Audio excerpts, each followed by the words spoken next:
Hello, everyone. Good afternoon. Welcome to the fourth installment of Innovation Talks. I want to take the opportunity to welcome especially our external guests, students, and faculty who have shown up.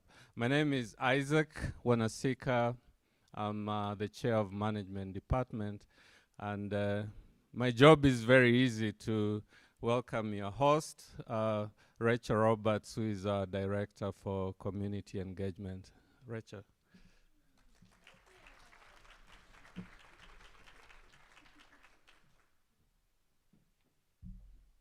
Wonderful. Thank you, Isaac. So, welcome to Innovation Talks. We're thrilled to have you join us for an evening of insights, inspiration, and community collaboration. Tonight, we're going to hear from leaders and innovators who are shaping the future, tackling real-world challenges, and driving impactful change. We're excited to spark conversations that empower and equip each of you to bring new ideas to life. Thank you for being here, and let's dive into this world of bringing research to market. Hey, there we go. So before we get started, I just want to share our agenda. So we're going to hear from some fantastic speakers, including our dean, followed by some of our amazing speakers, Emily Klein Vogt. Sorry. I know her as Emily Klein, who is the Director of Venture Development at Venture Partners at CU Boulder. Then we're going to hear from Steve Foster, who is the Director of Licensing at CSU Strata at Colorado State University. We'll take a short break, and then we're going to hear from Dr. Rose Nash, who is the founder and CEO of Biata. And then we'll hear from Allie Reitz, who is our program manager for G-Beta Greeley, which is our local accelerator. And then finally, we're going to round this out with a fantastic panel moderated by Derek Jared, our economic development manager for the city of Greeley. Okay. Woo! So real quick, before we get started, I just wanted to extend a heartfelt gratitude to our incredible partners whose support makes these innovation talks possible. Their commitment to fostering entrepreneurship and entrepreneurial spirit and advancing innovation within our community is invaluable. Together, we are empowering the next generation of thinkers and creators, and we couldn't do it without this shared, dedicated vision. And so again, just a big thank you to CSU Strata, to CU Boulder Venture Partners, to Biata, NSF, to our City of Greeley, G-Beta, and Generator. So again, thank you very much. All right, and with that, it is a pleasure to welcome, that is not the right one. It is a pleasure to welcome our Dean of the Monfort College of Business, Dr. Keiko Kranke, who is with us today. As a distinguished educator and thought leader whose career spans over 40 years of dedicated teaching and impactful scholarship. She has taught at all levels, from junior high to university, and has made significant contributions to the fields like human resources, leadership, empathy, and ethics. Among her many achievements, she's co-edited the influential book, Organizing Through Empathy, which includes a powerful chapter on transcendent empathy. She is passionate about inspiring students and expanding their mindsets, discovering their purpose, and emerging future leaders who will make a positive difference in the world. Please join me in welcoming Dr. Kranke to share a few words with us as we begin our Innovation Talks event.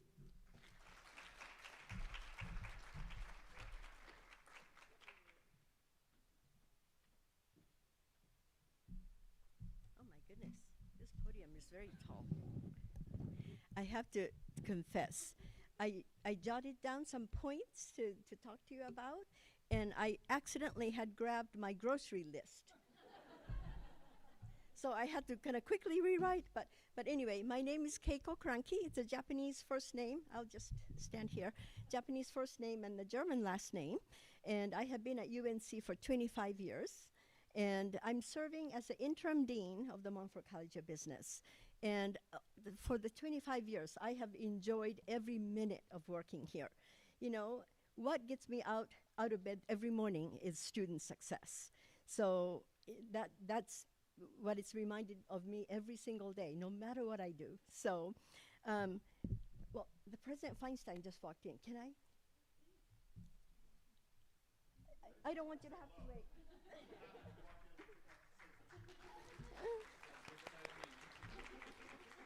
I don't want you to have to wait. So can you just give us a few words?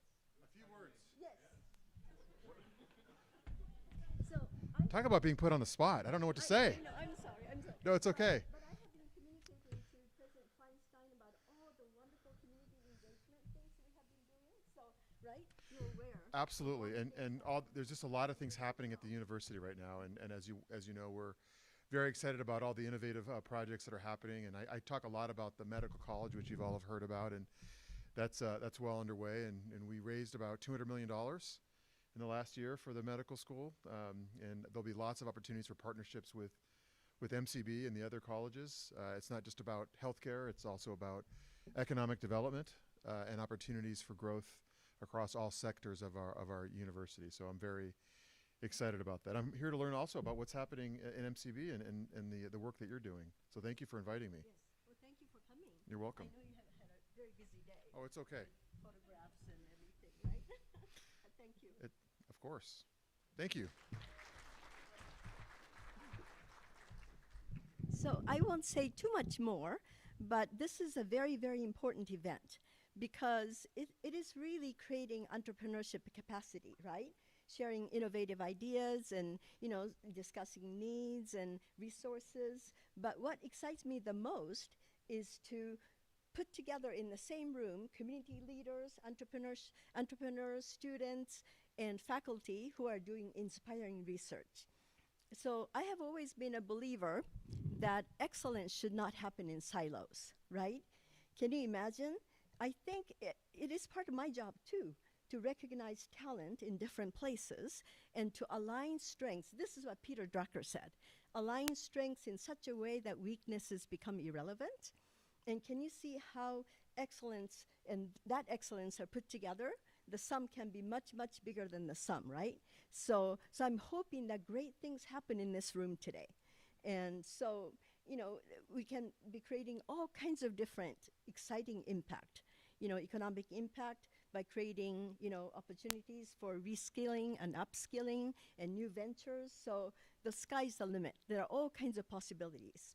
And I really do think we're living in a time where, you know, we can come up with ideas that we had never thought of before, just because we talked to someone else that you had never talked to before, right?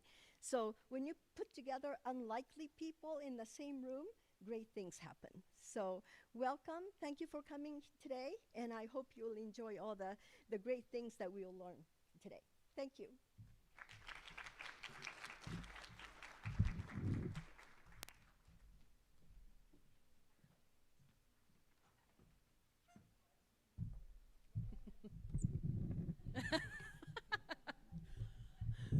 It would have been interesting.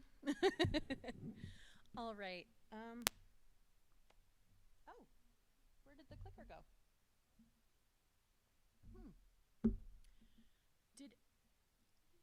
Oh, okay. Okay. Thank you. Thank you, Allie. All right.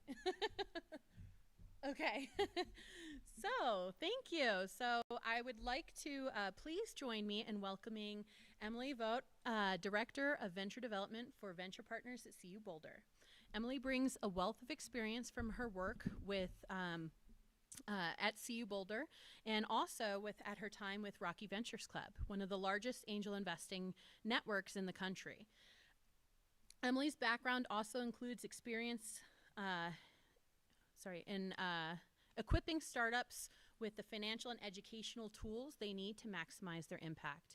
Believing early stage investment is key to fostering more sustainable, diverse, and innovative companies, she champions workshops, coaches entrepreneurs, and hosts events, catalyzes new angel investors, and has helped fund groundbreaking startups. In addition to her experience professionally, she also has an MBA in sustainability and impact investing. While at grad school, she led a sustainable investment project and founded the Women in Business Group to promote women's leadership in sustainability.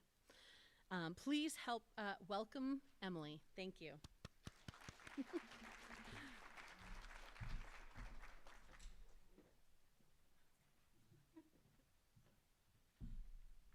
All right. Is that working okay? So good to see all of you. Thank you so much for having me. As Rachel said, I'm up from Boulder. I work at CU Boulder, also with experience with a lot of esteemed colleagues over here at Rockies Venture Club. And I'm so excited to see everything happening in your all's city, in this area of our state, around research translation, commercialization. So Rachel gave a good introduction of me. I would love to know who all is in the room and who all of you guys are. Can you raise your hand for me if you're an undergrad here at UNC? Love it. Woo! Grad students, PhDs or masters or faculty? Love that. Thank you guys for joining us. Staff, if you work at UNC. And if you're part of the community here in Greeley or startup community elsewhere, awesome. What a room. Thank you. That helps me. So to kick off, I would like to just give a little quick introduction about Venture Partners, mostly so you know where I'm coming from and why I might have been invited to talk to you. Venture Partners is the tech commercialization office of CU Boulder. We translate all of the groundbreaking research coming out of our university labs into solutions, businesses, partnerships that address the world's greatest challenges. I always say I like working in this field, and I'm sure you all feel similarly because it gives me hope for our world and for humanity. It makes me feel like I'm doing a little bit to have an impact in the world. And I think I'll probably say impact a few too many times in this presentation, but I would assume that is what all of us are here for.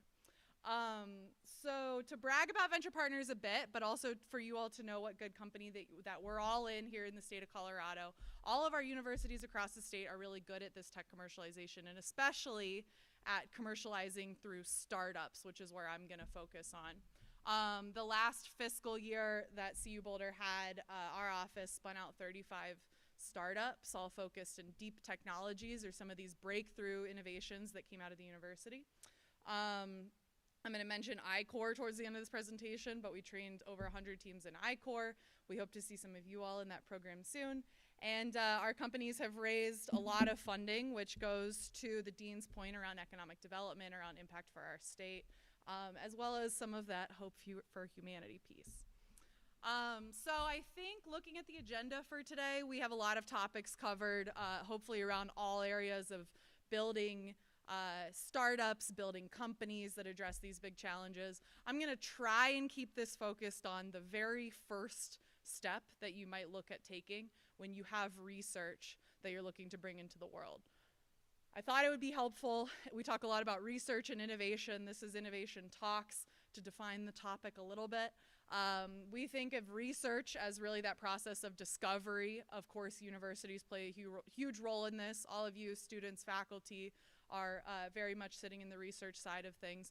We also talk a lot about innovation, which is really looking at implementing that research. How do we, in our case, sitting at a university, get that research off of our campus into the real world and having impact, and really impact at scale. So when I think of innovation, I often think of impact. Again, I'm going to say that word way too many times this presentation. I think that's why we're all here, though. Deep tech ventures often get asked to define this term as well. These are startups or companies that are really fundamentally based in a breakthrough technology, right? You've patented your research, you're looking to bring that out into the real world. These startups utilize engineering innovation, scientific advantages. They take a lot of technical risk, right? It takes a lot to get from your published paper to a product that's in the hands of industry. And maybe the most salient point to make here is deep tech ventures are really difficult. I could have a whole other presentation on the opportunities and challenges of starting of funding deep tech ventures. But suffice it to say, it's a long journey. So again, along that long journey, I really want to spend my time with you all focused on what's the very first step. I'm sitting in a research lab. I'm writing a paper. I'm pursuing my undergrad and trying to think of what I want to do with my life. What's the very first step in building a deep tech venture? I'd like to first share a couple of stories of deep tech ventures coming out of CU Boulder specifically, hopefully to serve as a little bit of inspiration to see what came out of our university research labs. The first one I'll highlight briefly is Prometheus Materials. This is a technology that was patented out of Professor Will Schrubar's lab in our university. He focuses in architectural and civil and environmental engineering. They discovered a way to make carbon neutral to carbon negative cement materials out of algae, microalgae. This company raised $8 million a year or so ago and are well on their way to producing these masonry bricks in a variety of uses for carbon neutral to carbon negative architecture. One other story out of CU Boulder is a company called Longpath Technologies. Longpath Technologies came out of our mechanical engineering lab, really in using lasers. CU Boulder is good at lasers and physics and stuff like that. They work in the oil fields. They use their technology to detect methane leaks in oil fields. They recently received a $162 million loan from the Department of Energy to scale this technology across the states and globally, and really have catapulted from Professor Greg Rieker's lab. As he tells his story, he's very much an academic looking to get into the business space, and tells a good story there. One other quick example of a more nascent company coming out of CU is Mesa Quantum. This is another in the physics space, which, if you can tell, I do not have a PhD in physics, but Mesa Quantum is looking to strengthen or disrupt how we run GPS systems with their chip-scale atomic clocks. One interesting thing to note here, and good for you all to recognize about our community in the Front Range and in Colorado, are the prevalence of our national labs here in the state. We have the highest, I think, state ratio of national labs. This is a project between NIST and CU Boulder. Shristi Agrawal, who's pictured, finished her PhD in our physics department jointly with NIST. NIST has the world's most accurate clock, most accurate atomic clock, so they're in good company here. So, as promised, I really would like to try and land the very first step to take when you're thinking about translating research to innovation to impact. There's a lot that a company needs to become a company, primarily as a cutting edge idea. If there's one thing I debunk here, it's that that's the only thing you need to build a company or a deep tech startup. I think my next slide is pitfalls, and that's the first one. The second point here I'm going to really focus on for the rest of my talk, and that is a market need. We argue this is as or more important than the technology or idea that you have, and we'll talk about how to understand market need. And then there's a lot of other resources that I would guess that the people that are speaking later on in the afternoon, that your partners at G Beta, in the College of Business, et cetera, fill, and that's around space, physical space, capital, team building, et cetera. The first thing that I want to focus on is that cutting edge idea and the market need for that idea. As promised, a couple of pitfalls. The second pitfall, only thinking that you need an innovative technology to sell into industry and become a business. Wrong, unfortunately. Our jobs would all be a lot easier. Second pitfall is a solution without a problem. I think for those of you that sit in the business school that really speak the language of business or have been around startups before, you know that oftentimes we are looking for problems and then trying to build solutions that really fixate on that problem. Oftentimes our research labs are doing the opposite, right? They are funded to do research, to come up with these novel ideas, these novel breakthroughs, without necessarily having that market problem in mind. So we're going to talk more about that. And then the third pitfall is really thinking small. And I put this on the slide to kind of demystify what business means for an academic or in an academic setting. I think oftentimes the folks that we work with on our campus are, they shy away from business, they shy away from industry. It feels very different than what they're used to in academia, and maybe sometimes in opposition to what they want to do in academia. I'm assuming all of you are in this room because you don't necessarily feel that way, but I would argue that this opportunity to commercialize technology that can be applied to industry, and the opportunity to scale that technology into new markets, into new countries, into new uses, allows us to amplify the impact of our discoveries. There it is, impact again. So these are some pitfalls that I hope to dispel, and if nothing else, rest assured there are resources to kind of get past these pitfalls or these barriers. So what I'm going to focus on for the rest of this chat is concept of customer discovery. So as I mentioned, this is something that entrepreneurs, that business students, you all will be well familiar with. I go out, I talk to a bunch of people within companies. I understand what they need, what big problems they have, and then maybe I can build an app or code some software that will solve that problem. I think a lot of you are probably coming at this from the opposite angle, which makes customer discovery that much more imperative.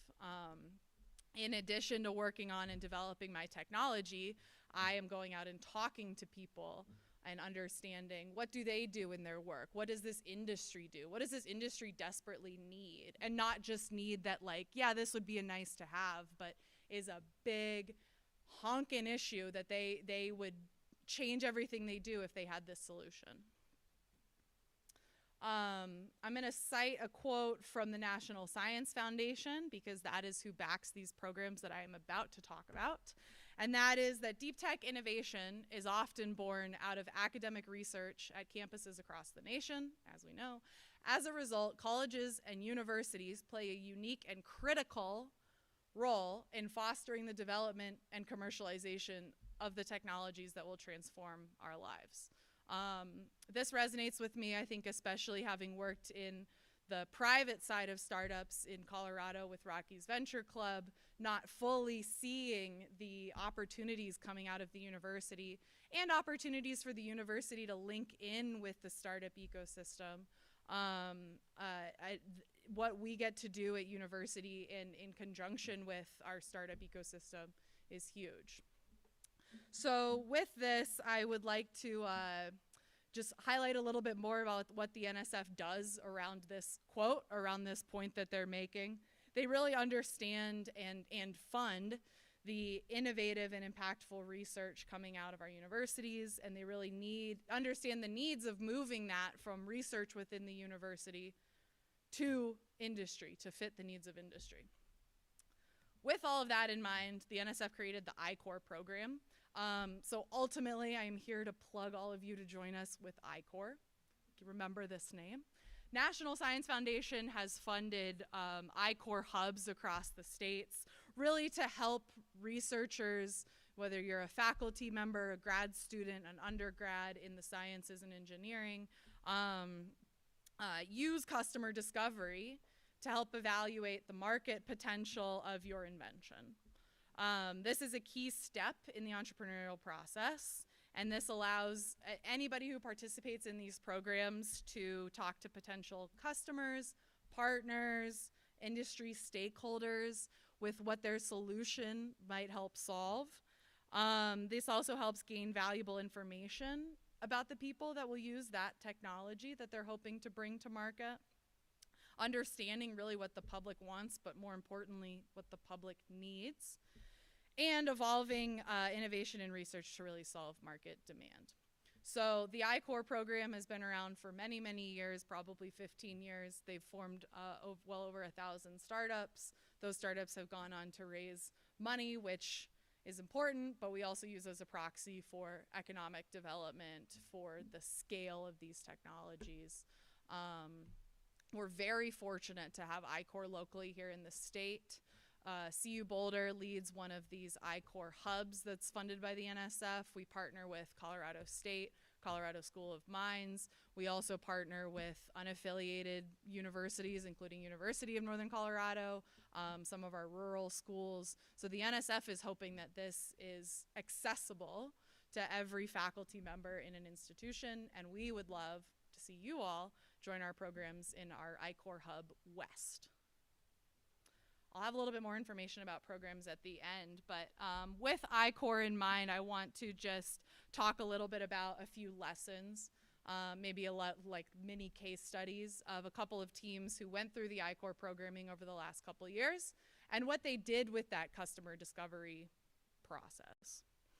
So the first company that I would like to focus on is a company called Vitro 3D. Pictured here are Camilo Katagi and Johnny Hergert, both PhD graduates from our College of Engineering.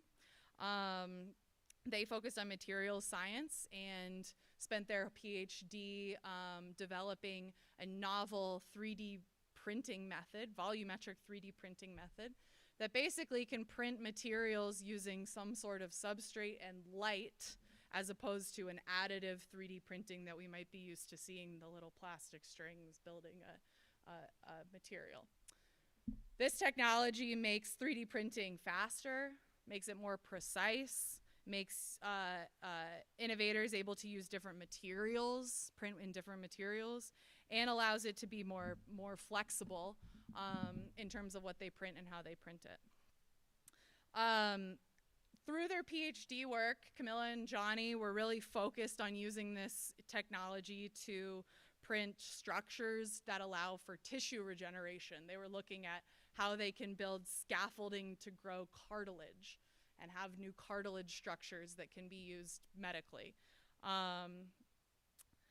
As they went on from their technology and looked to spin this out into a company, they went through our I-Core programs, namely Starting Blocks and Research to Market on our campus, and conducted over 30 customer discovery interviews in this kind of medical space, this printing of cartilage. As you might imagine, I don't know how many of you are in the medical field, that's not going to reach market next year, right? There's a high regulatory hurdle to that solution, a lot to jump through, a lot on the making the 3D printer that allows them to reach that market, that they started stepping back and thinking, okay, maybe that, we are really passionate about this. We want to disrupt the medical industry. We want to disrupt how we think about these materials, but maybe that's our third tier goal. Maybe we reach that in 10 years. Let's keep it in the back of our mind. But what will allow us to build this company in the near term, maybe in the next 3 years, that allows us to fundraise, get into market, start making revenue, and really proving out our technology that isn't going to take 10 years and a regulatory pathway with no intermediate markers for success. They did briefly explore drug discovery, using this to find novel compounds, quickly moved off of that. They ended up joining the NSF National I-Core program, which is a 7-week program with cohorts from researchers across the country.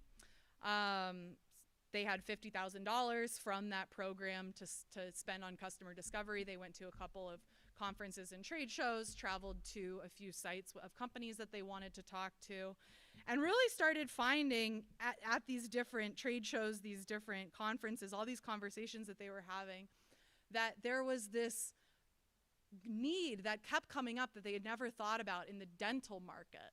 As it turns out, the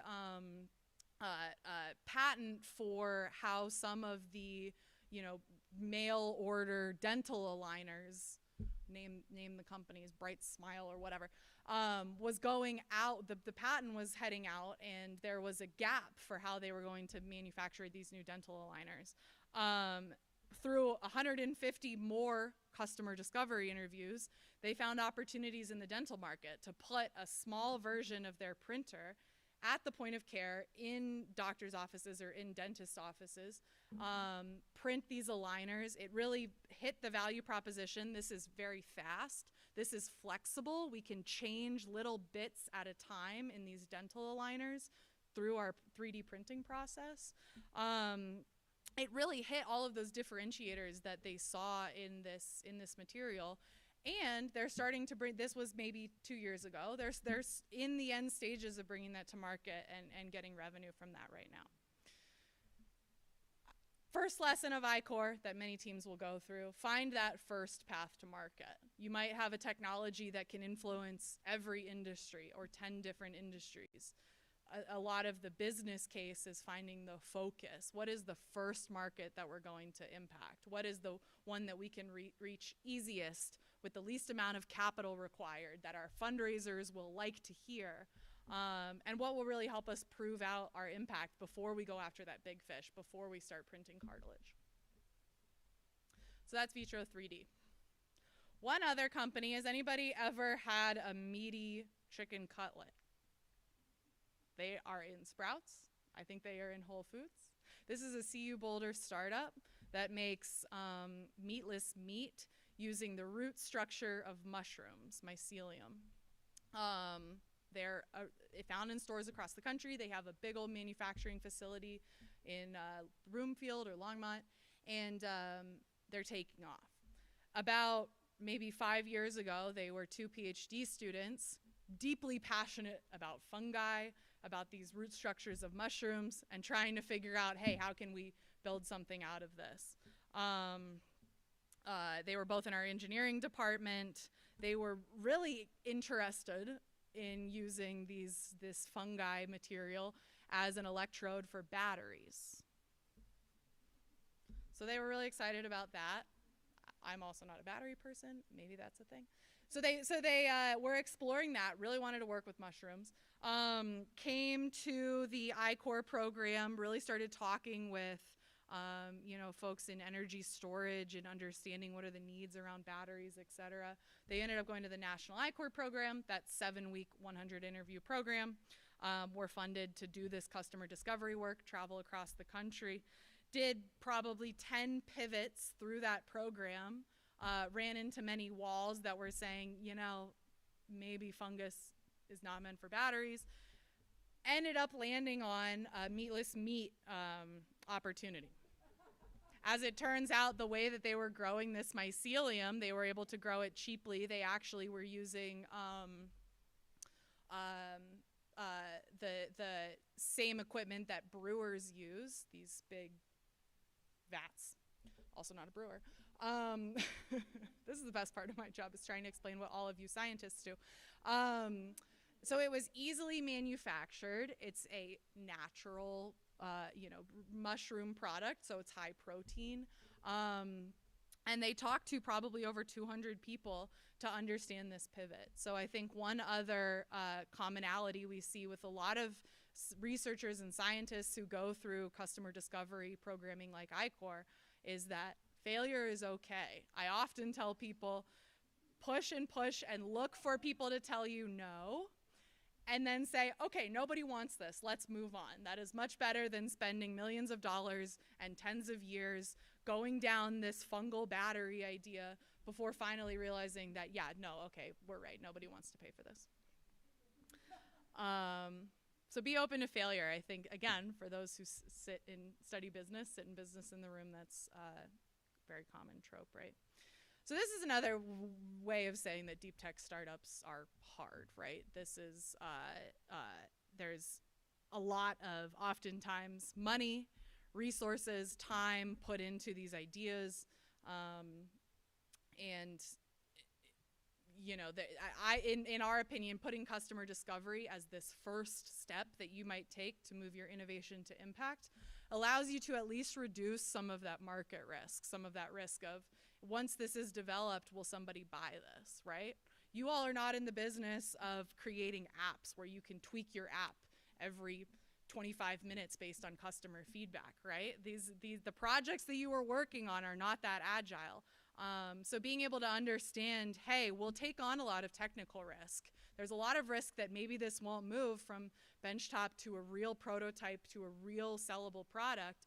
But if we do get to that sellable product, I know that we're going to have $1 million contracts and people out the door wanting this invention that we have. So I think that's one of the big goals with customer discovery, and really putting customer discovery as one of your first steps as you build technology. I'm just about done here, so I think we'll land the ship right on time. As I mentioned, we have I-Corps resources here in the state. The NSF would love to see this in every university, so we would love to see you join any of our regional I-Corps programs. Those are pipelines into the national I-Corps program, which, as I mentioned, takes cohorts from across the country, gives you $50,000 to explore your technology, talk to customers, travel, go to conferences. But our first two programs, Starting Blocks and Research to Market, are free, open to anybody with an invention or a deep tech venture. I will also just briefly mention some other funding opportunities with I-Corps and this process, because we all need money. NASA has an I-Corps program that they're piloting now, and in partnership with the regional programs that we host here in the state. There's also a new SBIR fast track option. So for any of you that have NSF research funding, the NSF has funded your research. SBIR grants are a good kind of first step in building your company. They fund a company as opposed to your research lab, but give you the opportunity to kind of basically seed your company, seed funding. That's also through the NSF as well as a lot of other departments. There's a little QR code. I'll make sure that Rachel has the link for our applications as well. We run Starting Blocks 4 times a year, so quarterly. It's a 3-day program. It takes place 3 consecutive Fridays for 3 hours. It's all over Zoom. It introduces a lot of these concepts. Hey, how do I cold reach out to somebody? Who do I even know who to reach out to in the first place? Who might I want to talk to?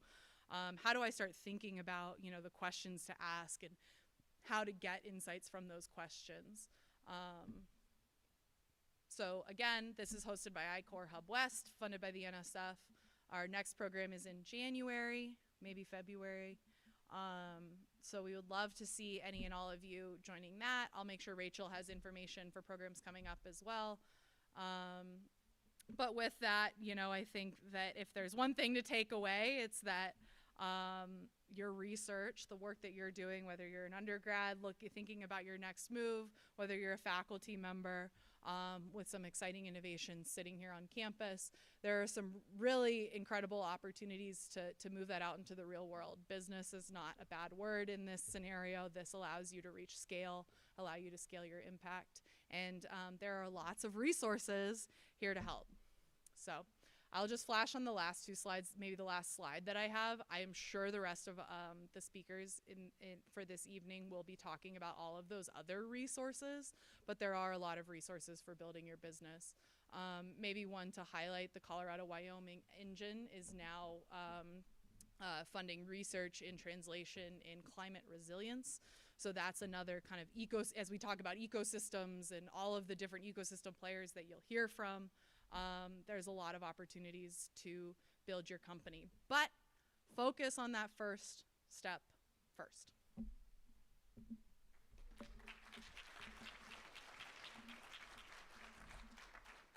I'll keep that up for 1 more minute.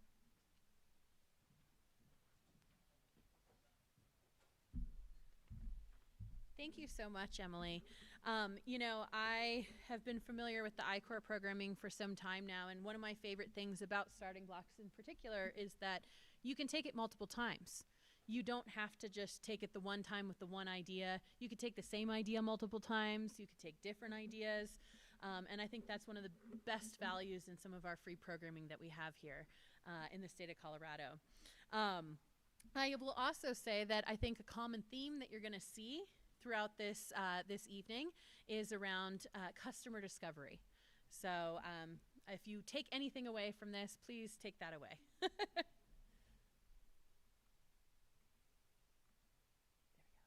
All right, and so with that, I would like to, our next speaker is dedicated to empowering founders and innovators to succeed by bridging groundbreaking ideas with real-world impact. Please join me in welcoming Steve Foster, Director of Licensing at CSU Strata. Since joining CSU Strata in 2008, Steve has supported technologies in fields such as oncology, life sciences, veterinary sciences, biomedical engineering, and then later transitioning into his role of Director of Licensing to drive licensing efforts and foster compliance. Steve has been instrumental in forming strategic alliances and launching CSU startups founded on university-owned intellectual property. I hope you don't mind, but I also want to plug that he's also one of the co-founders of the CSU Demo Days, which is a driving force behind showcasing CSU's most innovative projects and celebrates the entrepreneurial spirit within that community. Before CSU Strata, Steve contributed to over a decade of experience in research, development, and licensing. Please welcome Steve Foster.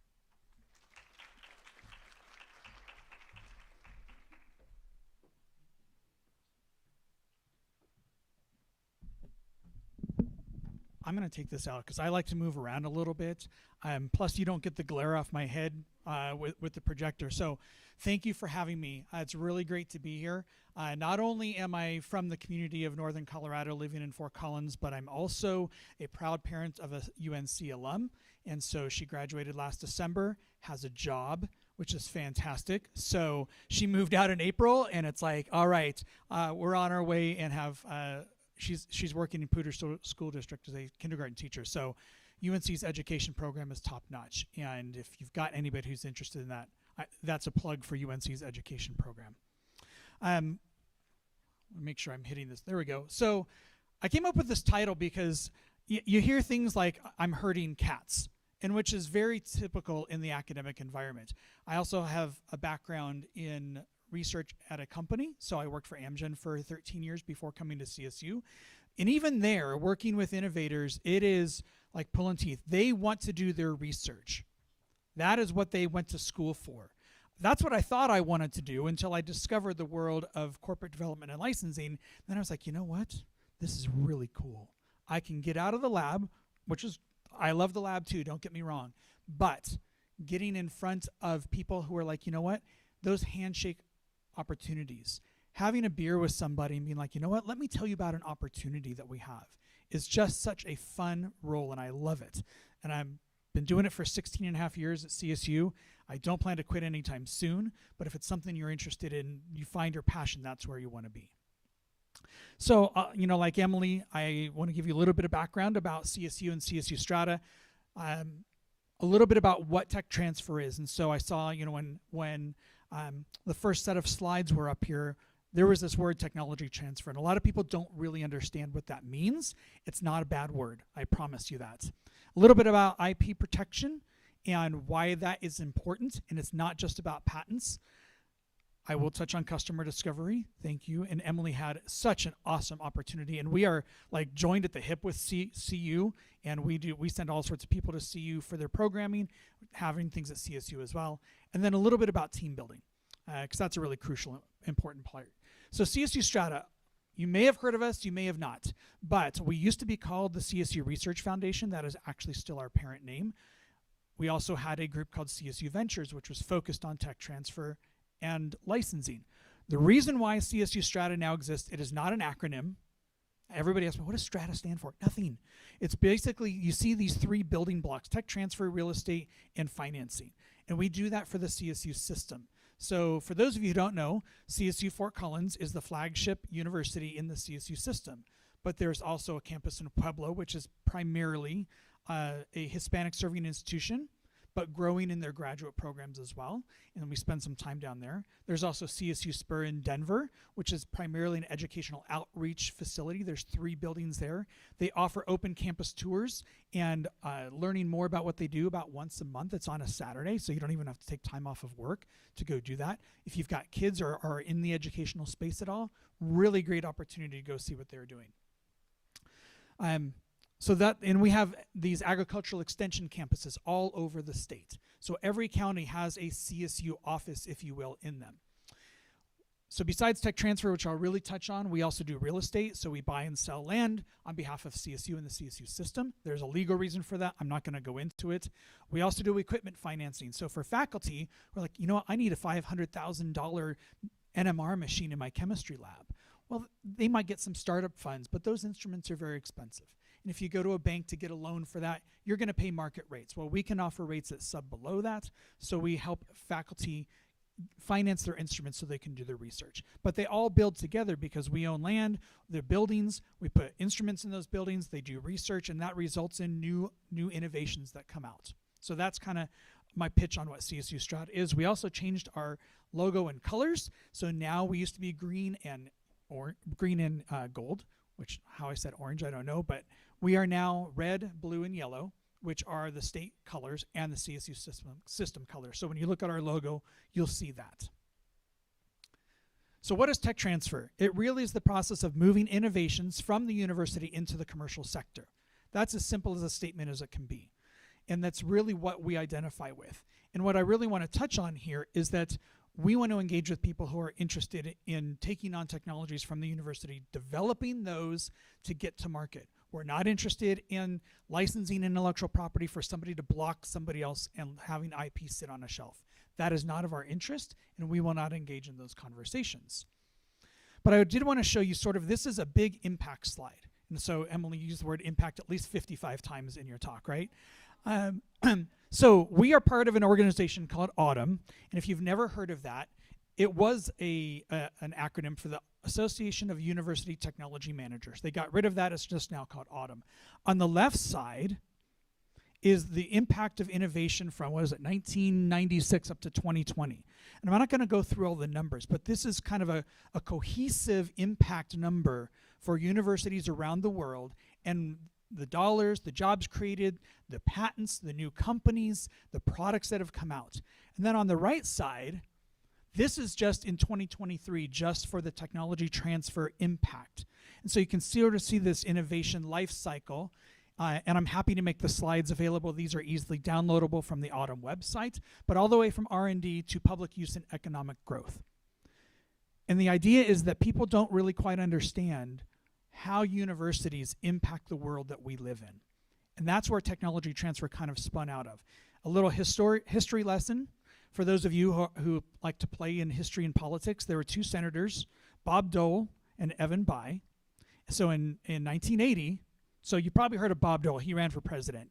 So the Bayh-Dole Act in 1980 allowed it. So if you had federal dollars, so NSF money, NIH, NCI, Department of Defense, if you use those dollars to create intellectual property, the government owned that. And you could not do anything with that. So they had basically reached through and they could take that intellectual property, do whatever they want with it. How great is the government in creating new innovations? Not good, right? And so that act completely changed how universities work. And so now if we have federal dollars, the universities can elect to own that. They elect their title. And this is what the result of that act was. And so it's very, very impactful. So I just want to show a few examples of technologies out of the Colorado State University system. And I want to make the point that we're very agnostic. So CSU Fort Collins has 8 colleges, right? So anywhere from liberal arts all the way to the very deep tech engineering, veterinary medicine, health and human sciences. But CSU used to be known as Colorado A&M, agricultural and mechanical. CSU is still very much an ag school. So I point to this. Coaxium is a tool that was used to modify varieties of wheat. Now, you don't walk into King Soopers and go, wow, that's a CSU strain of wheat there. We don't buy bushels of wheat. But the impact this has on bread and flour and other things that have wheat in them, that is our biggest revenue driver. So we're still very much an ag school. Potatoes are the same. Now, I argue that we really should name our potatoes in the sense that you walk into the grocery store and you're like, oh, there's a Honeycrisp apple or a Granny Smith apple or a Cosmic Crisp apple. But nobody names their potatoes, and we are missing an opportunity there.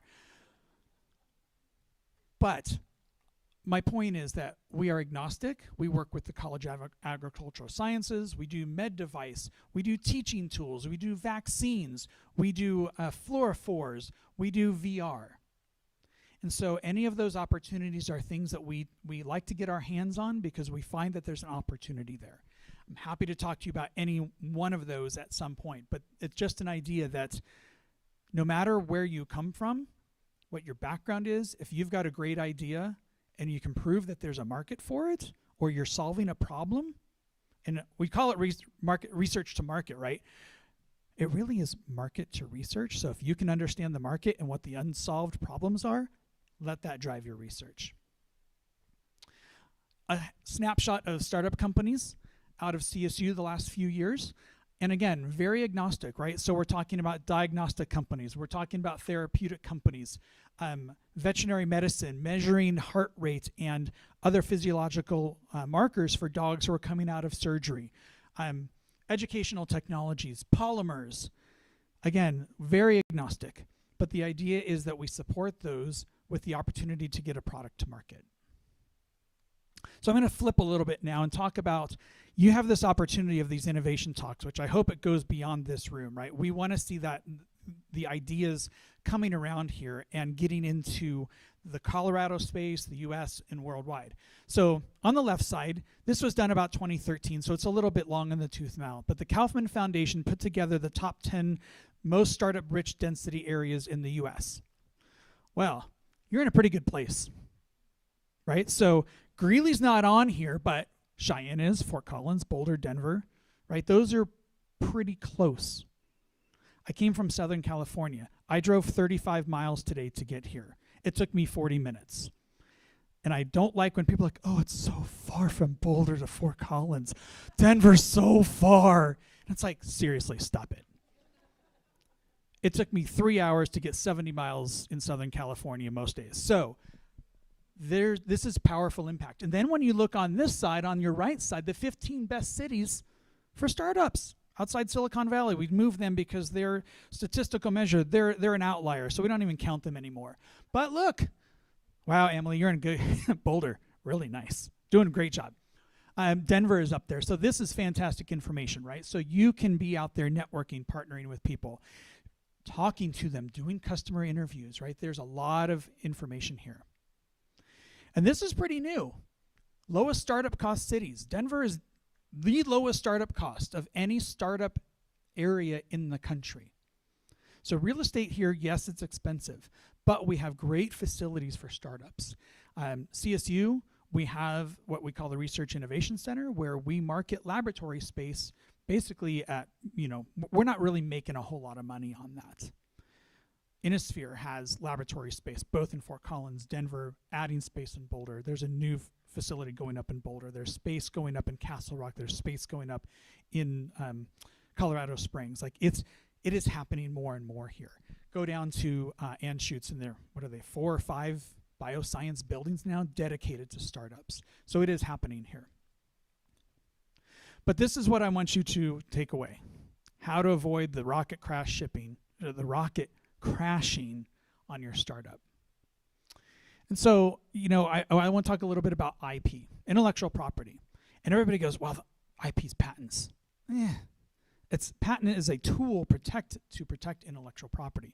So if you're talking about a deep tech startup, you likely are going down that patent path. But there are a number of other ways that you can utilize intellectual property to really develop and promote your startup company. Looking at the value, okay, yeah, we need to understand that, right? How well defined is the IP? Is it an idea in your head? Do you have any data around that? Have you built anything? Do you have a prototype? Have you beta tested it with anybody? Really important information, because no matter how good your widget is, if it doesn't actually solve a problem that is a problem to be solved, doesn't matter. Implications for follow-on IP. So you file that first patent.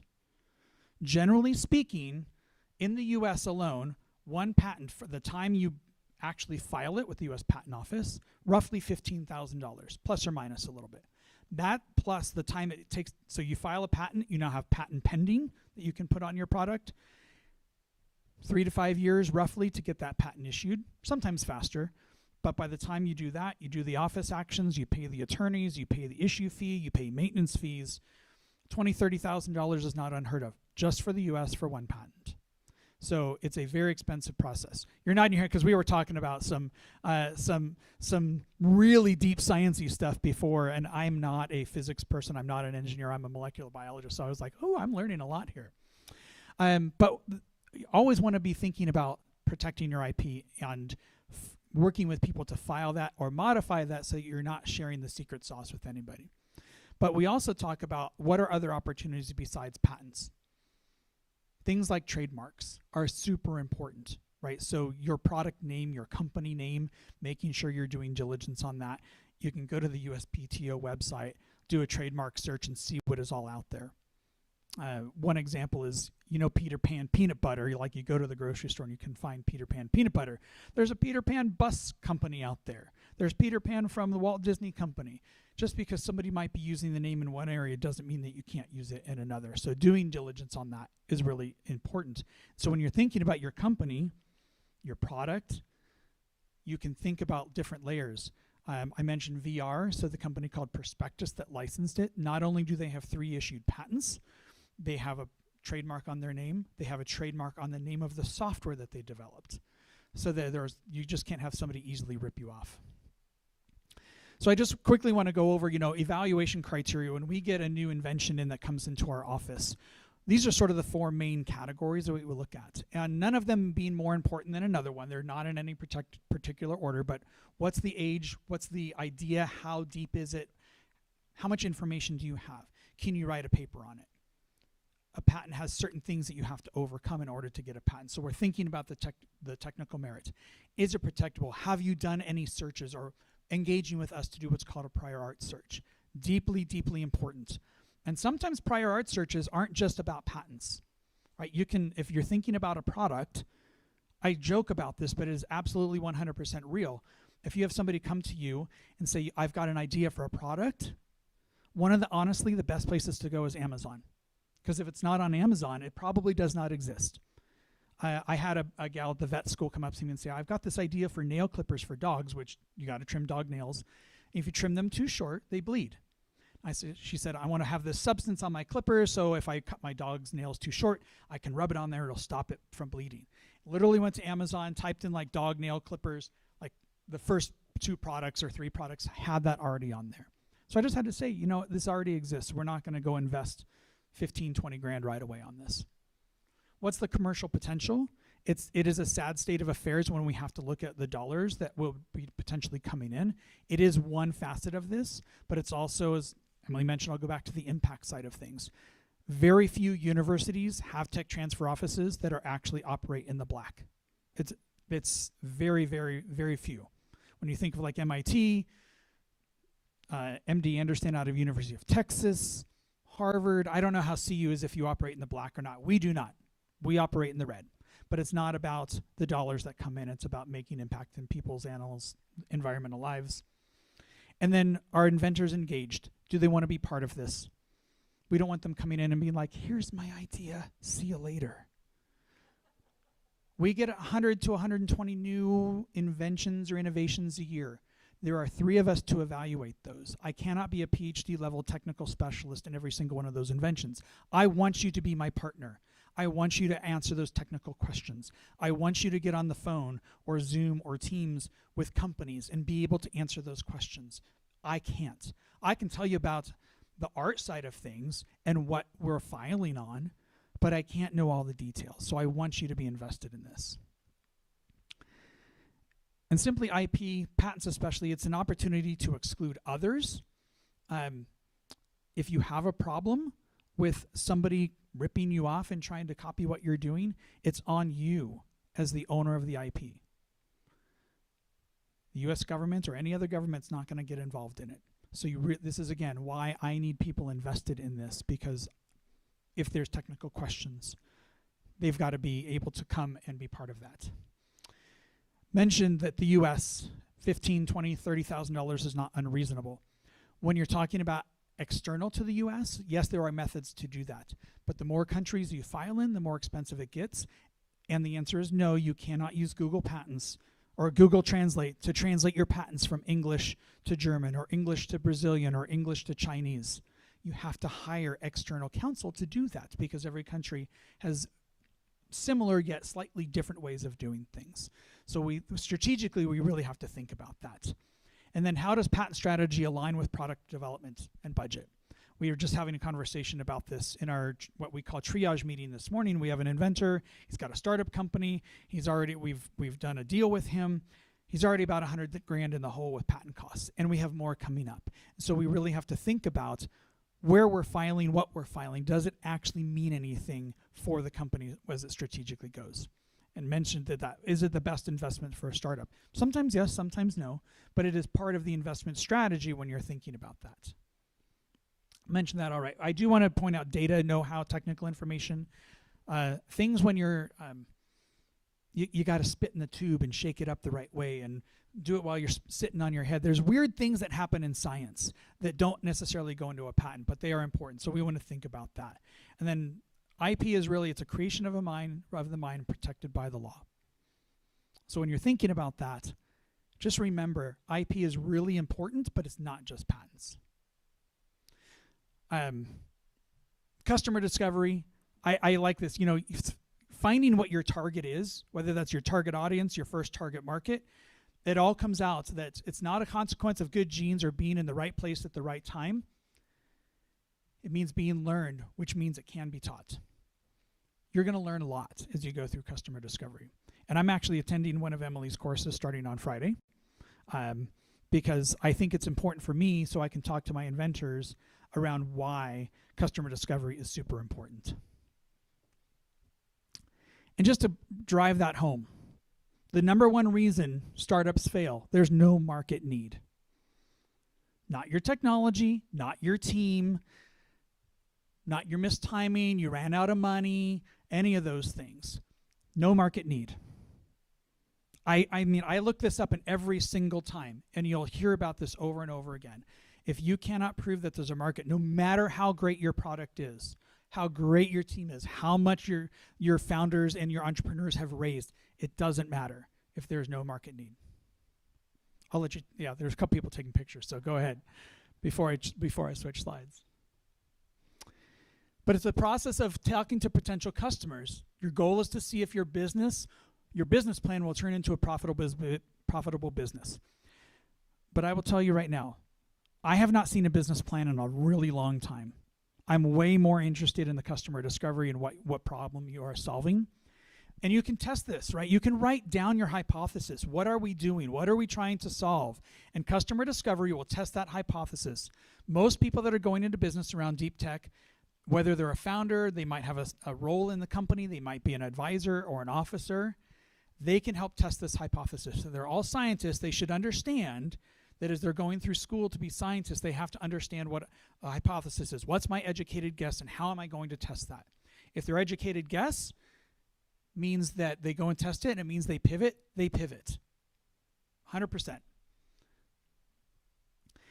And here just, a few benefits, right? You're understanding who your customers are. What are the business assumptions? Do you have that product market fit? It will save time and money, right? If you can pivot sooner and make sure that you're in line and you're developing customer loyalty. If you're calling these people back and developing these relationships, they're going to be more likely to pick up the phone, return the email, hopefully be a customer someday and be a voice for you. Lots of different ways to do customer discovery as you go through these processes. Yes, talking to people is the number one way of doing that, but you can also do focus groups, surveys. Make sure your surveys are written well by somebody who actually knows how to write a survey. There are a lot of people that don't. You can get information back and forth, and then you can continue to test this hypothesis. Just because you've settled on one product market fit doesn't mean that you shouldn't and cannot do it for future product market. But also get out of the building. One of the things they talk about in NSF I-Core programming is that means you're not just sending an email. You're going to talk to people. You're setting up Zoom meetings. You're getting out and networking. I was just yesterday at the Northern Colorado it's called No Code Biocom. It's usually housed in Fort Collins, about quarterly or so, but it's to get to know people. And they might be your advocates for talking to other people. So definitely get out of the building, organize meetups, buy people a cup of coffee, a beer, whatever it is, right? It's an inexpensive way to get information. I don't think we'll have time because this is like a 4 or 5 minute video, but I will leave this with you. So Living Ink Technologies was a startup out of CSU, a couple grad students. One of them is now an NSF I-Core instructor, national instructor. And their idea was using algae to print greeting cards, and it grows over a number of days. Guess what? They didn't test their hypothesis. The greeting card market is really, really difficult because of Hallmark and American Greetings, and I think there's a third one out there. And it took 3 days to go from, oh, you design a card to the time it's ready to look at. People want instant gratification. They want to open the envelope and be like, oh, what does it say? It took too long. And they're like, oh, we know how to engineer algae so we can extrude green ink from algae. Well, green's a great color. But if you watch the second video, it's how they pivoted. And now they are the #1 provider of black algae ink, so non-toxic, naturally occurring, super cheap compared to ink that you put in your inkjet printer. That is like the most expensive liquid you can buy. More than milk, more than gas, anything else. Like that little cartridge of ink, you're getting a good deal if you're paying like $65. So do the math. $65 for like a half ounce of ink is crazy. And they got NSF funding. But this is my other favorite one, Surgereal. They're located in Loveland. They were a startup based on 2 equine surgeons who were like, we teach students how to use scalpels and how to suture.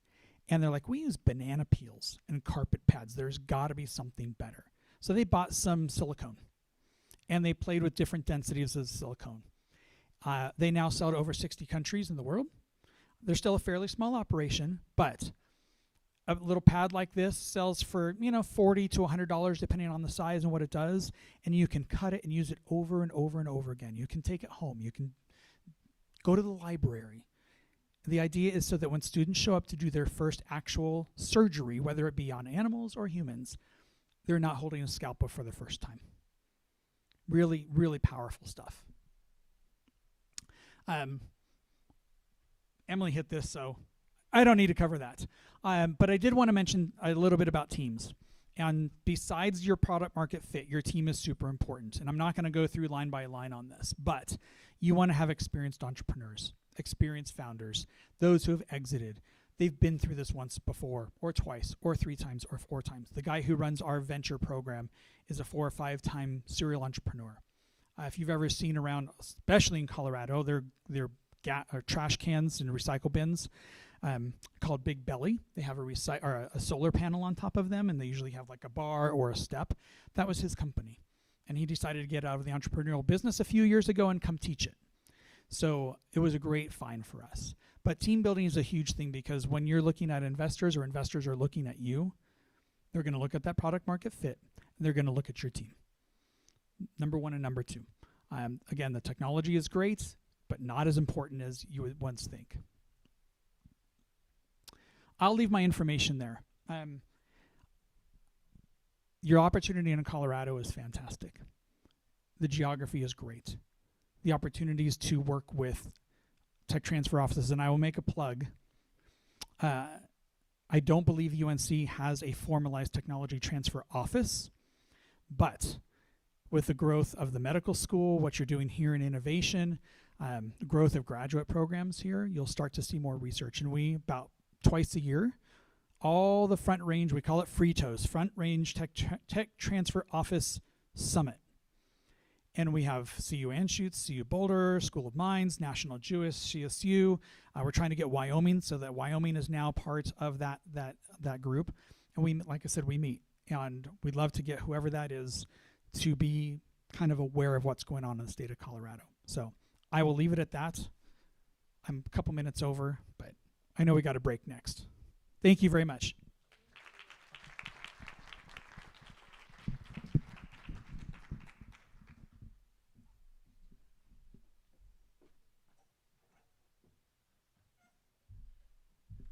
Wonderful. Thank you. That was so illuminating. So we're going to take a probably about a 10-minute break now, and then we're going to resume with our speaker, Dr. Rose Nash. Wonderful. Thank you, everyone. Yay.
right, we're going to go ahead and get back to it.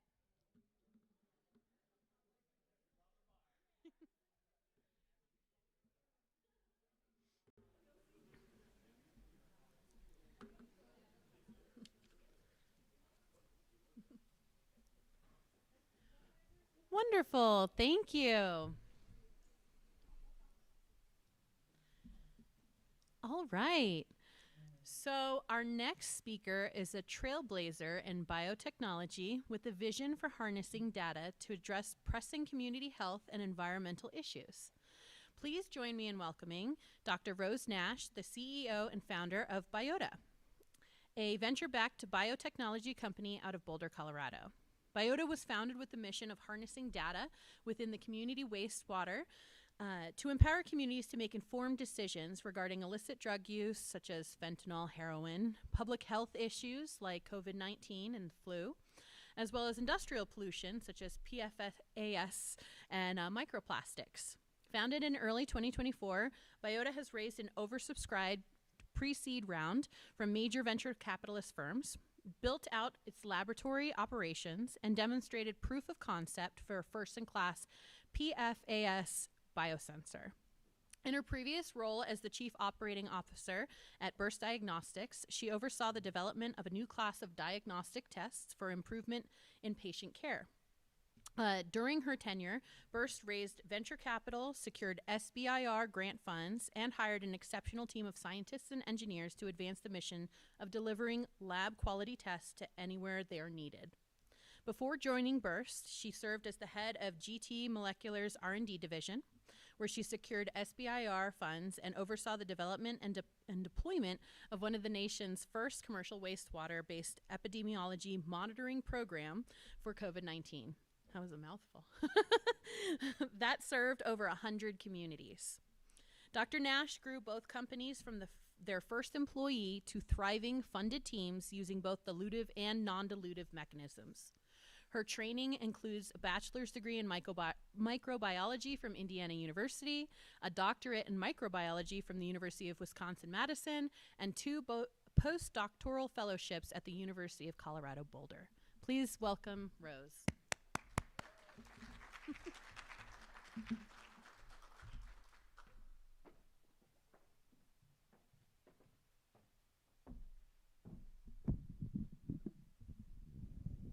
Hi, thank you for that introduction. Let's see.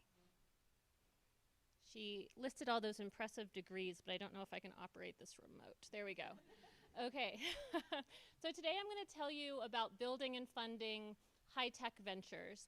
I'm going to say a lot of things that Steve just said in his presentation about finding product market fit and making sure you're talking to customers, but from the perspective of a founder. I don't need to go into my background. Rachel gave me a wonderful introduction. I'm a scientist by training, but about 10 years ago, at a pivotal time in my career, I decided to go into industry rather than looking for a professorship. And so for the last decade, I've been working in startups in Fort Collins and in Boulder, really in the areas of point-of-care diagnostics and wastewater testing. And so, you know, my background is in viruses, in quantifying DNA and proteins, and building the type of tests that, you know, you would take in a doctor's office and get a result right away.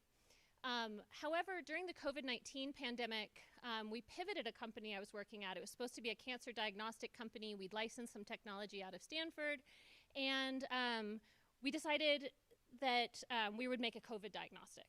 And we did in March of 2020. And then, you know, we went out and we realized we were never going to be able to compete with the Thermo Fishers and Life Technologies and the major diagnostic companies that were going to, you know, beat us to market because of their resources. And so at that time, we had started to hear that actually you could monitor COVID in wastewater, and you could actually get a readout on an entire community's infection status by looking at sewage. And so there I found myself, you know, working with sewage, which was a bit shocking. However, I developed a real passion for the type of information that we can get from sewage. Because every time we flush the toilet, every time, you know, at a restaurant when they run the dishwasher, or anything, every time an industrial site sends its discharge, it goes to the wastewater treatment plant, and we can learn a lot about our communities by looking into that data. So in addition to these two experiences, I always had a side hustle. Being a grad student, being a postdoc, not a lot of money in that. Houses in Colorado are expensive. And so I would write grants for hire for companies. So in doing that, I've also raised a lot of non-dilutive capital using the mechanisms like SBIRs, which are small business innovation research grants. And so from building companies as well as helping people write grants to build companies, I've put together a quick protocol on how to start up a company here. So to walk through that, I'm going to really focus on step 1 through 3 today. So when you're conceptualizing a company, you spend the most time on really building a story about what the company does. Before you build anything, before you license tech, before you, in my instance, put a pipette into a tip, you've got to come up with an idea.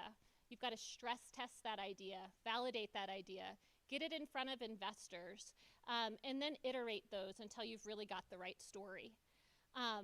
Only then do you start, doing the type of things that we think about when we think about starting companies, building the right team, finding a lab space, finding an office to rent, building a prototype, going to market. Those things are really secondary, and they happen naturally if you really focus on step 1 through 3. And this is an iterative process, a lot like product development. You're coming up with an idea, you're stress testing it, you're making sure it's correct, and you're constantly iterating and changing. But there's 2 really important lessons, and this is going to echo some things Steve said as well. Whatever you build has got to solve someone's problem or their pain. They need to need it. And you must be willing to pivot what you want to build to solve that problem. If you follow these 2 ideas, you will have a profitable company, because if you've solved someone's problem, your product has sold itself. And it'll be really easy to fundraise and get support for that company, because you can show that there's an identifiable problem and you've come up with an innovative way to solve it. The most common mistake that I see with academic or academic adjacent founders, and I've made this mistake several times, is putting too much emphasis on the tech. So I think this cartoon really drives that home. My team has created a very innovative solution, and we're just looking for a problem to go with it.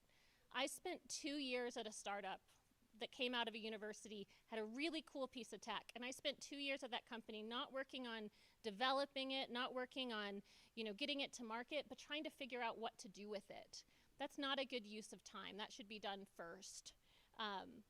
But it's hard as scientists and as academics, and I like to call myself a recovering academic. It's still in there.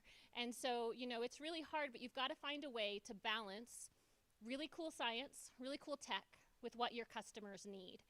And it's not that straightforward. I recently hired a new scientist at Biota. He did a really impressive PhD in biochemistry, was funded by HHMI, has all these great papers. He wants to do the most innovative research. But the solving my customer's problem might not require the most innovative work. And so we always have to keep both the customer in mind as well as our scientific ideals in check. So because, as I've said, I've done this horribly wrong a couple times, I wanted to provide some examples. This is the most common way that this goes wrong. We put too much of an emphasis on how cool the technology is that we're building. And we find ourselves in a situation, I don't know if you can read this from here, but this was, I'd worked at this company, we'd raised millions of dollars in grant funding, we'd built this really cool technology. 3 years into the project, we finally sat down with a customer. And my colleague tells this customer, hey, we can generate 30 times as much data in a quarter of the time. And I am, got my scientist hat on, and I'm like, we advanced this theory in biochemistry, and we used all these different technologies. And I just remember the customer looking at me bewildered. I didn't say I needed this. What I'm using is fine. No one's asking me to change. I have no pressure to change. Why are you bothering me with this? And so this is how you find yourself with a product that no one wants. And this is what Steve said, the number one reason we fail at startups is because there's no market for what we think the market needs. People don't buy products because you've done really cool science. They buy products to solve their problems. So if you recently bought a phone, it's because it's faster, or bought a car because it'll go farther on a charge. That's not based on some battery technology that you bought it. It's based on a feature. So when in doubt, I actually keep a pet rock on my office desk. And this is because I like to be inspired by the fact that this guy made himself a millionaire within just a couple of months by solving a problem. He was sitting at a bar with his friends at happy hour, and they were complaining about having to leave early to go home and walk their dog. And maybe it was hard to go on vacation because they had to get a dog sitter. So he made the ideal pet. He solved a customer's problem, and he did it with a rock. And so when I am coming up with some biochemistry approach to solving a problem, I just always remember the pet rock and how much money that guy made. But then this can also go the other way. You've got to have good science, good innovation, and the right team to back up your important ideas. So, and I'll admit that finding this problem is harder. It's very common to go the other way. But I have an example here. I want to see if anyone sees where I'm going with this. People fear needles. Blood testing takes too long. It's expensive. Current testing is limited. That's a really big problem. I hate getting my blood drawn. However, with no science to back it up, we end up with Theranos. And if I have any advice to give, don't be Theranos. Always make sure you've got this in balance. So how do we find this balance? Steve hit on it. We talk to people. We talk to anyone who will listen. We talk to future customers far before we trademark a name, far before we build or rent or hire or license. And we talk to investors far earlier than when we're fundraising to stress test our idea. We spend time being a PhD in the customer. We understand the forces that are acting on the customer. In the past, that time that I was selling that really expensive piece of technology to someone, they didn't want it because all that mattered to them were costs. They were a vaccine manufacturer, and vaccines have to be basically free. And so I was providing them this really expensive tool, but their number one thing is keeping costs down. So really understanding the forces that are acting on a customer so you can solve their problem. And then with this information, there's no mention of tech here, but with this information about the customer and understanding the customer, you develop a story. You test it on anyone who will listen. So all of the first grade parents at my kids' school know something about PFAS now, because that's the area that I'm working on. What do you know about PFAS? Are you worried about PFAS? Talk to anyone who will listen, and make sure as you develop the story for your company that you can explain it to a layperson. Can you tell your grandmother about it? Can you talk to your neighbor about it? Make it a clear story and make sure it makes sense and people go, oh, I can't believe that doesn't exist already. That's what you're going for at this stage of your company. But also know that collecting customer data is an art. I like to recommend this book, Talking to Humans. It's a whole book on how to talk to people to get this information, because it's not that straightforward. People will lie to you when you ask them about your idea. If you lead with something like, isn't this a great idea? This is called the mom test, where your mom is going to tell you anything you're building is a great idea. Like, oh, that's darling, honey. Go ahead and do that. Don't listen to your mom. In this, find your most critical person and talk less and listen more. That's really important. And your questions should be drafted, and I think there's a whole thing in Research to Market about this if you guys have access to iCore and those sort of teachings.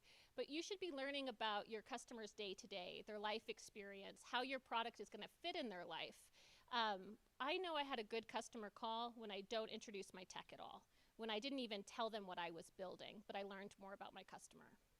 And here's just a couple of books I highly recommend. Winning at New Products is something of a Bible for me that I keep in my office. So what do you do if no one likes your idea? Because that's what comes out of these interviews, quite more often than not. And my answer is you pivot. And so here's the story of Biota, the company I recently founded. The idea behind this company was I wanted to kind of marry my two backgrounds together. I wanted to build a point-of-care diagnostic-like system that could work at a wastewater treatment plant and basically replace the testing lab that we'd set up during the pandemic, so that people could test right there at the wastewater treatment plant and find out about viruses and drugs and such.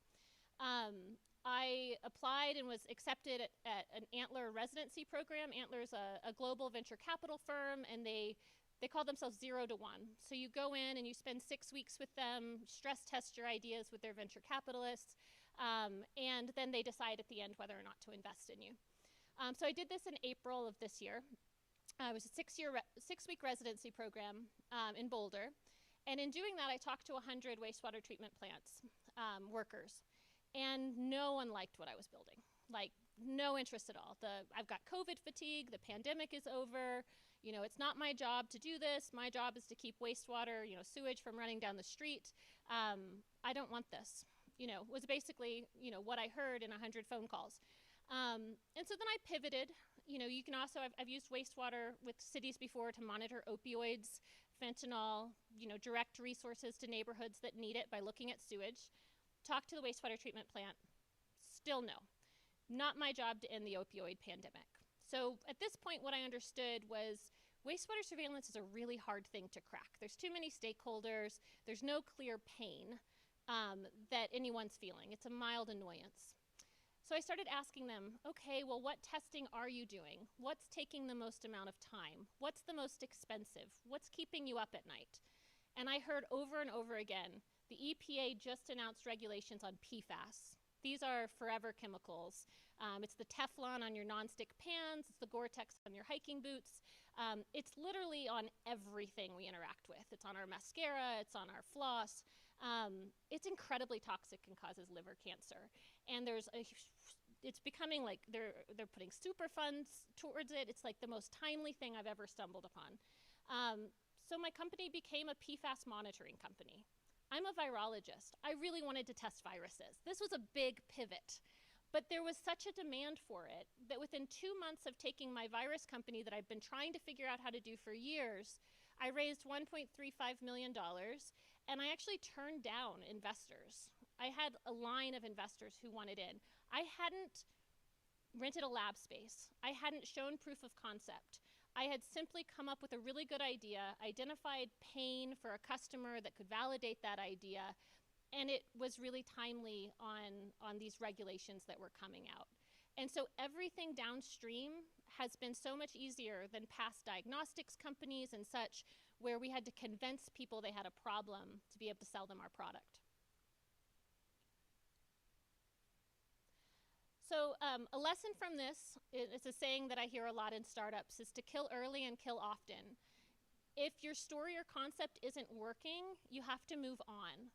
There's no place for ego, and this is actually one of the faults of a lot of startup founders and a lot of academics. A lot of times we're type A, we've done well in school, we have a lot of good ideas, we have a hard time accepting when our ideas aren't good ones.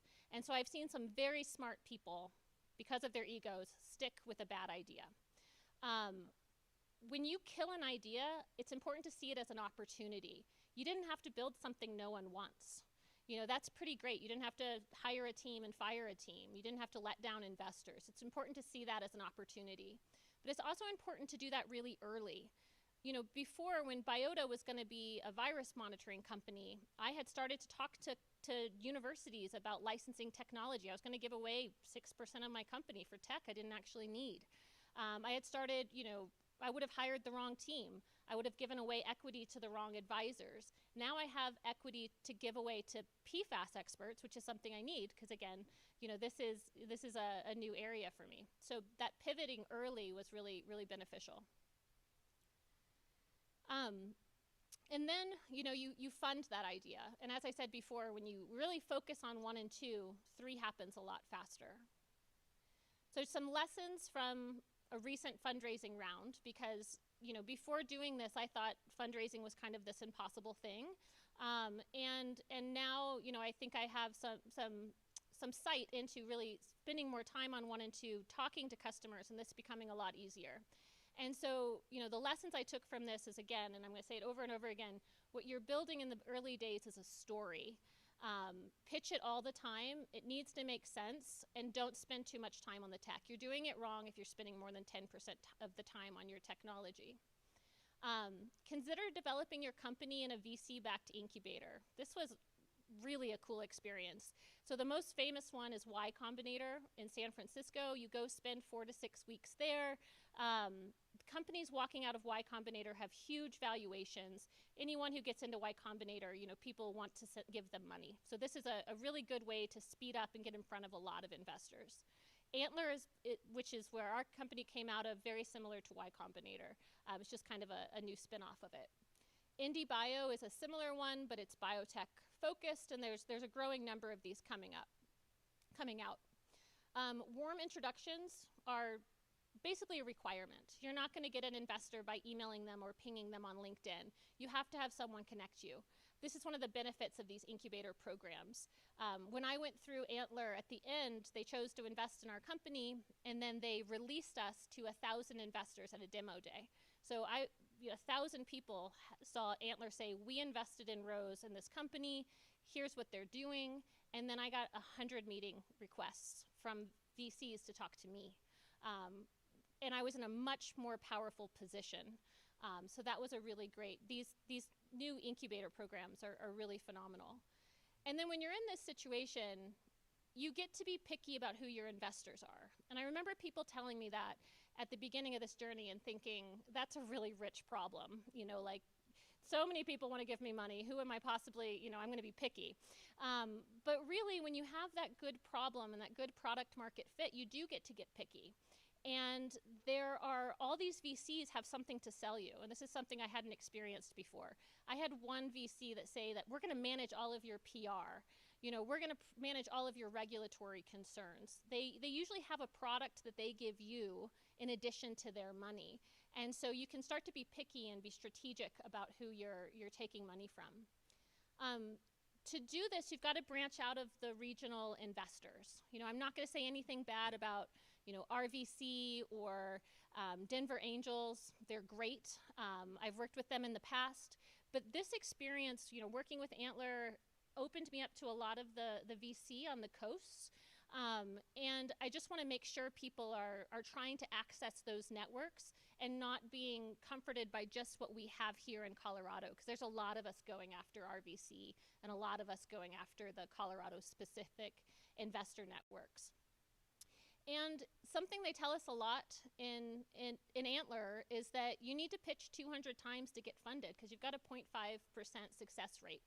And so finding 200 investors, if you're focusing predominantly on the Colorado system, is really difficult. And so really being able to branch out is really important. And then there's also non-dilutive capital. And so, it's important to familiarize yourself with where you can get free money. SBIRs are a fantastic mechanism. This can be, $300,000 for 6 to 12 months for proof of concept, and then, additional $1 to $3 million for 2 years through phase 2. The drawbacks to this for founders is that it takes a really long time to get money in the door, about 6 to 9 months after you submit.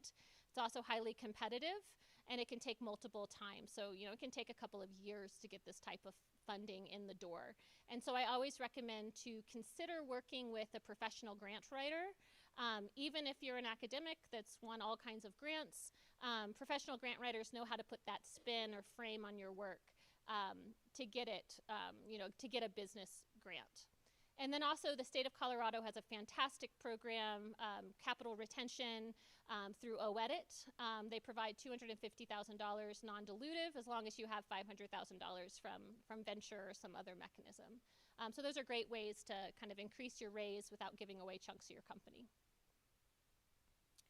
And so then, I'm not going to go into 4 through 7. Once you get that's where I am at Biota right now.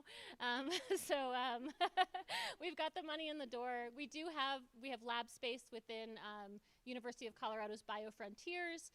We've built our team and we're working on our prototype. The one thing I have to touch on here, I know that we have the city of Greeley. I know that there's interest in building Greeley as the next hub for tech. And I'd say that my piece of advice would be to focus on making sure that your innovators have a place to innovate. So it's been hard for us to find lab space. Steve mentioned there's the RIC at CSU, but I've been on a wait list for one of those labs for 3 years. It's a busy place, and so what BioFrontiers has done that I think is really fantastic is they haven't just limited it to one block of labs. They've said whenever we have open labs that aren't being used, they're up for grabs, for leases from our companies. And so I was able to quickly get some fantastic lab space. I didn't have to rent a garage and build it out and get all of the expensive infrastructure required for a biotech company. I am driving from Fort Collins to Boulder, which isn't my favorite thing in the world. But as Steve said, I like to have my short commute. But that's something I think if Greeley wanted to think about, lab space is really a premium and something really important. So with that, I'd like to leave a couple minutes. I don't know if I gave myself time or not to take any questions, if there's anything I can answer for you guys. Go ahead.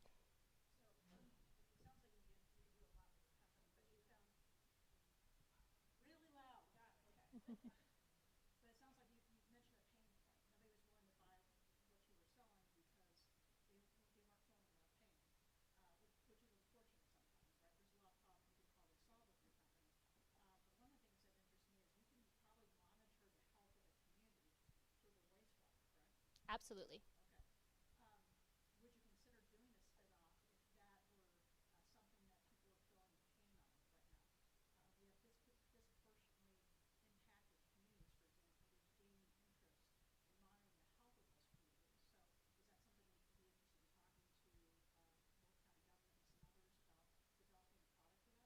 Absolutely. And so my heart is still in the benefit and the public health benefit of a solution like this. I just can't raise venture capital on it because I have to show $1 million a year market. I mean, so I'm always kind of battling between my inner socialist and my inner capitalist. To put it frank, I want to solve the world's biggest problems. I am an academic in that way, but to get it to work in America, we have to show, and to get venture capital, we have to show $1 million to $10 million a year market opportunity. I have tried every way to do that. So actually the long version idea for Biota is that we come to market, we solve this PFAS problem, and that's also a huge public health crisis. We then have our box installed at every wastewater treatment plant in the US. And then we start giving away the test consumables that also work with the box that monitor viruses. And so now we're giving them this, and we can sell the data to the appropriate end user. Because the problem is that the wastewater treatment plant is not the end user for our test. It's the public health department. And so then you've got one customer, the US government. And it's really hard to build a company with one customer.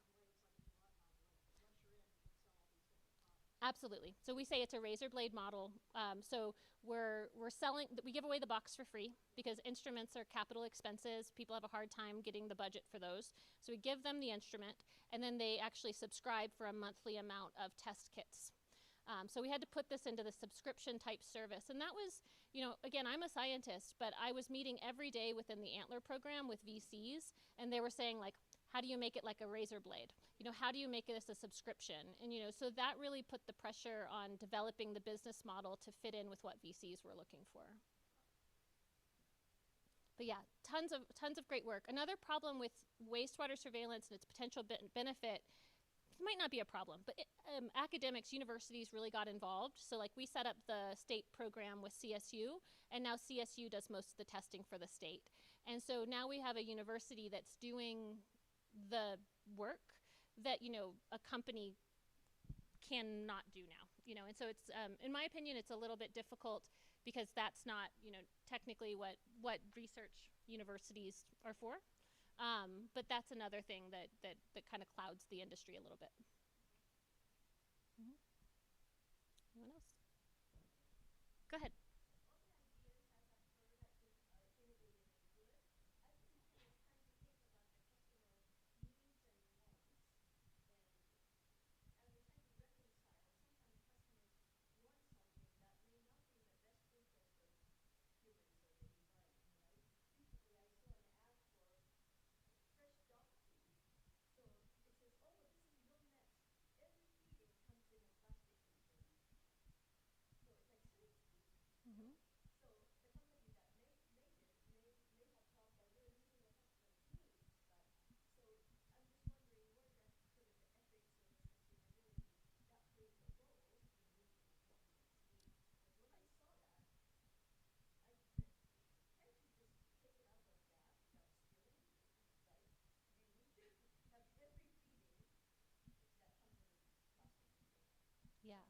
So that it all comes back to, am I wearing my socialist hat or my capitalist hat?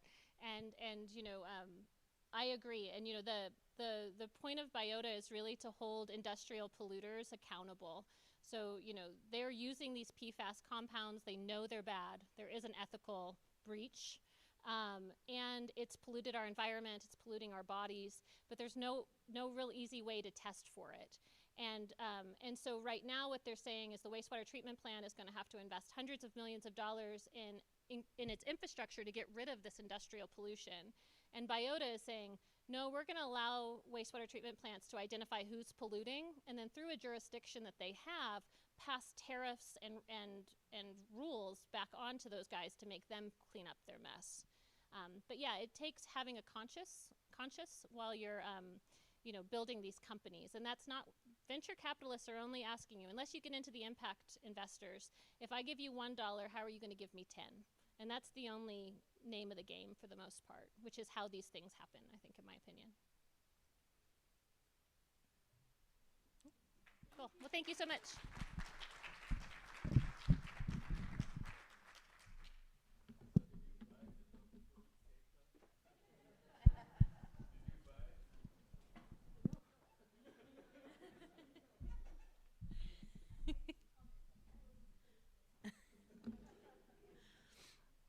All right. That was fantastic. Thank you, Rose. So please welcome our next speaker, Allie Reitz, who's the program manager for G Beta Greeley and founder and CEO of MEEP. Allie is reshaping the landscape of the entrepreneurial education with a unique approach to curriculum development, focused on empowering impact-driven ventures. She also works closely with the City of Greeley and the nationally ranked accelerator, Generator, to lead G Beta Greeley, a free accelerator program dedicated to fostering startups in Greeley, Colorado. And with that, I'd like to welcome up Allie. Hold on. Oh, too far. There we go.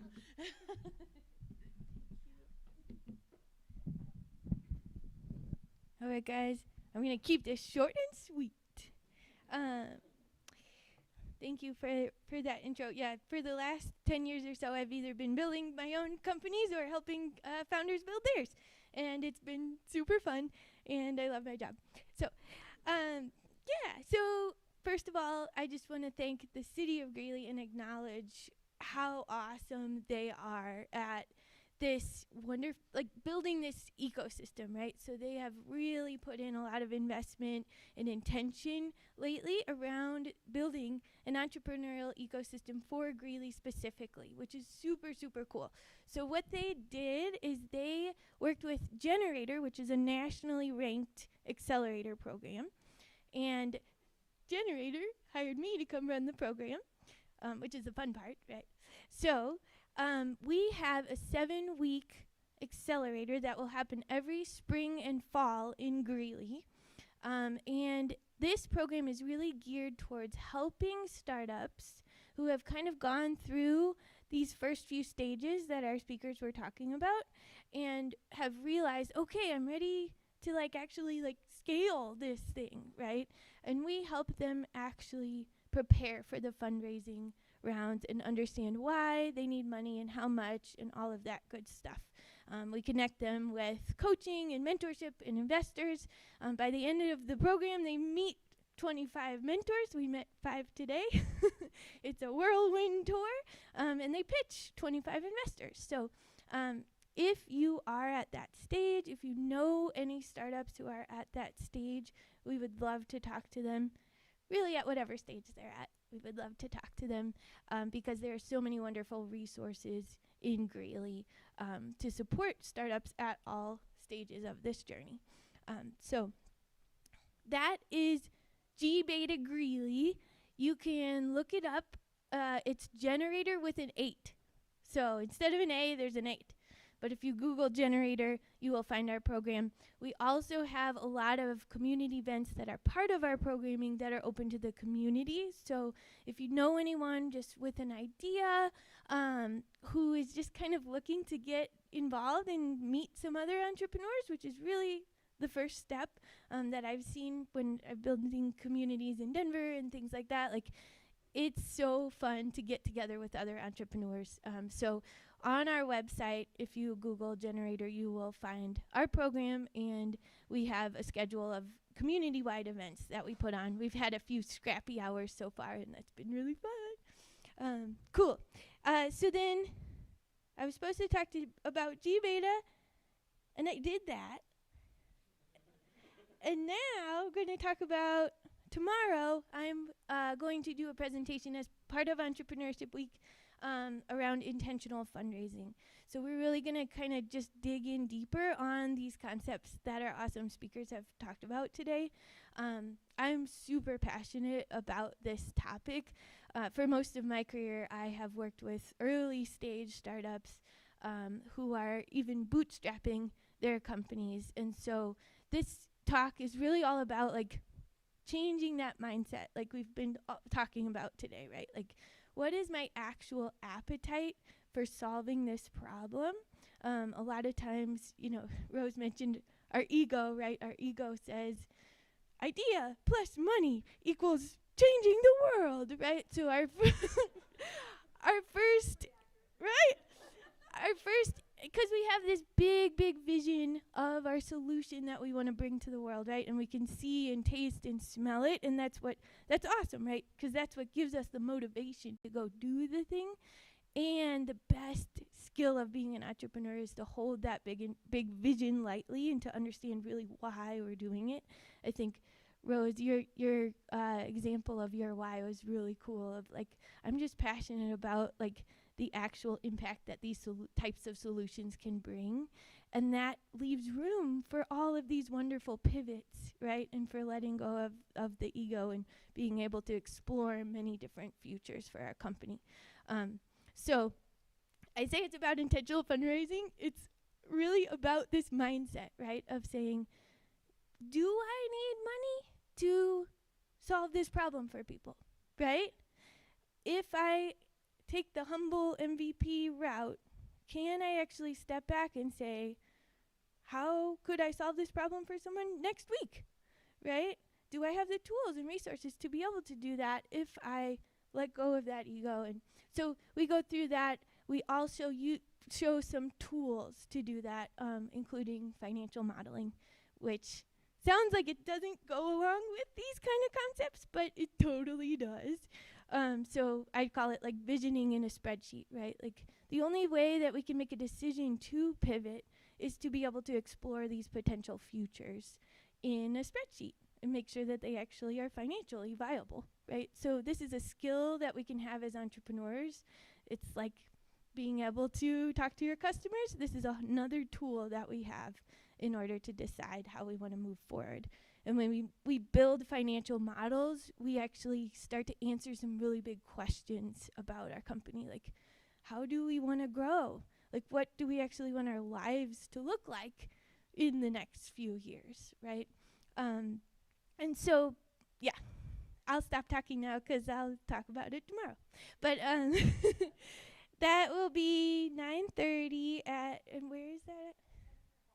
Kepner Hall at the Monfort College of Business. 006 Kepner 0060. Come join me. It's going to be really fun. Bring your laptop, computer. I have a template that we'll be working with for financial modeling. Thank you so much. Thank you. All right, so I'd like to invite our panelists and our moderator to please join me on stage. Don't be shy.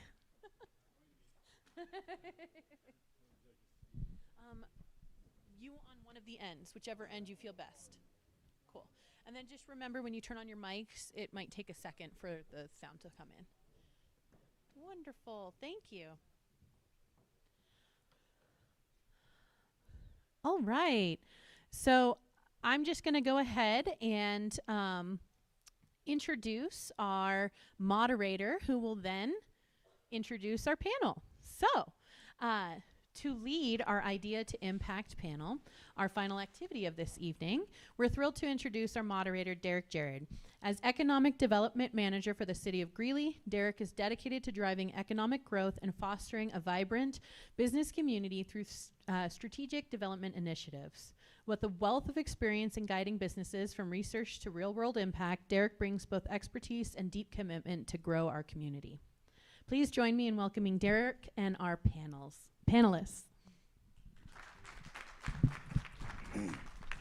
Thank you, Rachel. Appreciate it. I'm glad to be here. This is exciting. I know we are going to be working expeditiously to meet our time requirement. I have 7 questions. I want to meet every single person here, and I'm going to do my best to air traffic control this, okay? So I'm just going to start by going down the line. Eric, would you please introduce yourself, your company, and let's do it in like a Reader's Digest version in each one of us, and then we're just going to hop into questions because I think that I would love to get into the meat of some of this so that we can get some strong takeaways for everybody here. Sound cool? Work? Great. Awesome. My name is Eric Fitzsimons. I own a local product development company called C&E Creative Enterprises. We bring electrical, mechanical, software design to market. We've got our own facility here, 3D print labs, electronics. We can build circuit boards. We have machine shops, steel fab, plastic fab. Kind of if you wanted to dream it up, we can do that. We got about 1,500 water purification plants around the country we've designed. Done stuff in the oil and gas industry, sensor arrays, training satellites for the government to teach satellite design at the Air Force Academy, universities around the world. A lot of security projects, police projects, all sorts of things. So, condensed version. Is this one on? Click the... No problem. Yeah, Wesley Whitaker, and I'm CFO and co-founder of Mach Electric. We're a CU Boulder spin-out. And what we do is we create carbon fiber, which is used in the aerospace and automotive industry, but we're actually doing that through sequestering waste gas CO2. So we're taking the CO2 molecule, splitting it into 3, and then we're using additive manufacturing to take the carbon atom and turn it into sellable carbon fiber. I think we're a lot earlier stage than a lot of people here, but we've won some contests. We have about 300,000 non-dilutive, and we've met with a lot of VCs, which has been really interesting. So that's me. I just had a half an hour to introduce myself, so I'm going to pass it along. Awesome. I'm Sterling Engelhard, actually graduate to the Monfort College of Business, so good to come home. Yeah, I do too much, but my company, we're a sweat equity investment group is our side hustle. Do a lot of technology consulting as the day job, but one of the fun facts about me is I mentor 2 CEOs per year through the Graduate School of Business at Stanford and help them scale their organizations. Right now, my current mentee is from Spain and helping him scale his business here into the USA. Fantastic. All right, thank you for your introductions. We're going to jump into some questions. I'm going to direct one question per, but if anybody has any opportunity to really want to expand on something, please feel free to do so. But I'm going to start at the far end, okay? You ready? And you kind of started down the path, so I'm just kind of jumping on that. What role has your network or community played in your entrepreneurial success? And how would you advise others to build meaningful relationships for long-term growth? Yeah, the network's everything. I think you alluded to it well. Especially as you go out to raise capital. I've never seen anybody raise large amounts of capital without a great relationship with the VCs. I point to a couple of my friends who, groups like Affirm and then Rappi, Juan Pablo specifically, raised north of $1 billion in their last rounds before IPO. And it had been years of cultivating that relationship with A16Z or Anderson Horowitz that led to that successful raise, and you got to pour into that. So years before you decide, hey, I'm going to go for Series A, Series B, you should be looking at building that network and having them in play. And if you're a true startup, you're bootstrapping, you want to raise, go to the RVC events, get to know the individuals there well before you're ready to raise, make a friend with a banker, just build those relationships out because you're going to need them. But it's paramount, and without it, I would be nowhere I'm at now if I didn't have those relationships. Every time I get pulled into something, somebody goes, hey, work with Sterling, or you got to meet this person, Sterling, and it's really become organic. I'd like to add one thing to that, and that is that people love connecting people. And so, you know, it might be uncomfortable to reach out to someone, or maybe when you meet someone to then ask them to introduce you to someone. But people get joy out of it. I love it when someone reaches out to me and asks for an introduction. So just keep that in mind if you're nervous about reaching out. People love connecting people, so that really helps you grow your network. Definitely, that strength in those ties is such an important piece to remember and to leverage. Absolutely. Well, Rose, we're going to go right back to you. Looking ahead, how do you stay adaptable and continue evolving as both a leader and a business owner in a rapidly changing market? You know, I think back to some things I said in my talk, not having an ego, being willing to be wrong, I think is a superpower. So, you know, being able to pivot, being able to realize that, you know, maybe one way to solve a problem wasn't the right way, is, yeah, being humble and being able to pivot. Okay, Wesley, you ready? Get your microphone ready. Good enough. Yeah, okay, all right. What are traits or skill sets that you look for that complement your own personal traits and skill sets? What would you tell students, or those of us that interact with students or teach students or advise students, what would you tell us or tell them to focus on improving? So I guess I'm going to sort of answer that with the first thing that came to mind. So I'm the co-founder of a technical company, but I was actually an English major, so I work really closely with an aerospace PhD. And in that relationship, we have a great relationship. Communication is really paramount. And then obviously subguiding sort of the tasks that we're doing.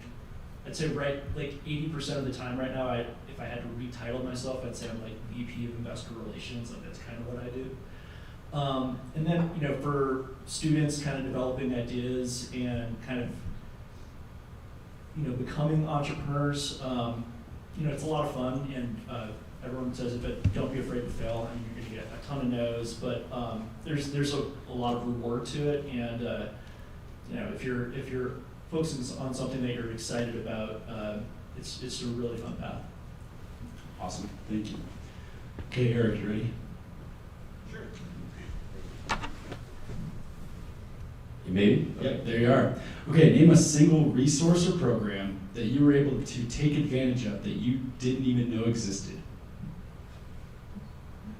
Wow. Well, I'll say, you know, right now I'm working with Bowie State University out of Maryland. Did not have a clue that, you know, even understanding some of the tech transfer side of things, but they're trying to build a new program. They did not have a research arm or development arm to do it, so we're stepping in as that development arm. And so I'm actually working almost for the first time in the university environment, working on some projects like that. And so all the grant processes, the cycles, everything, it's been a learning experience for me, for somebody who's been in R&D for 30 years. Yeah, and it's fun that even as you've continued for so long, that you still are finding new ways and new technology and new experiences and relationships. It's awesome. Absolutely. Good. All right, well, the 7 questions actually condensed. I did it on my own. But what I'm going to do now is ask the same question, and I would like everyone's opinion, because I think this is a really fun question, or I find it fun, and I can't wait to hear. And then my final question is also fun. These are my questions, they're fun. We're just going to start on this end. We're just going to keep going back. Okay.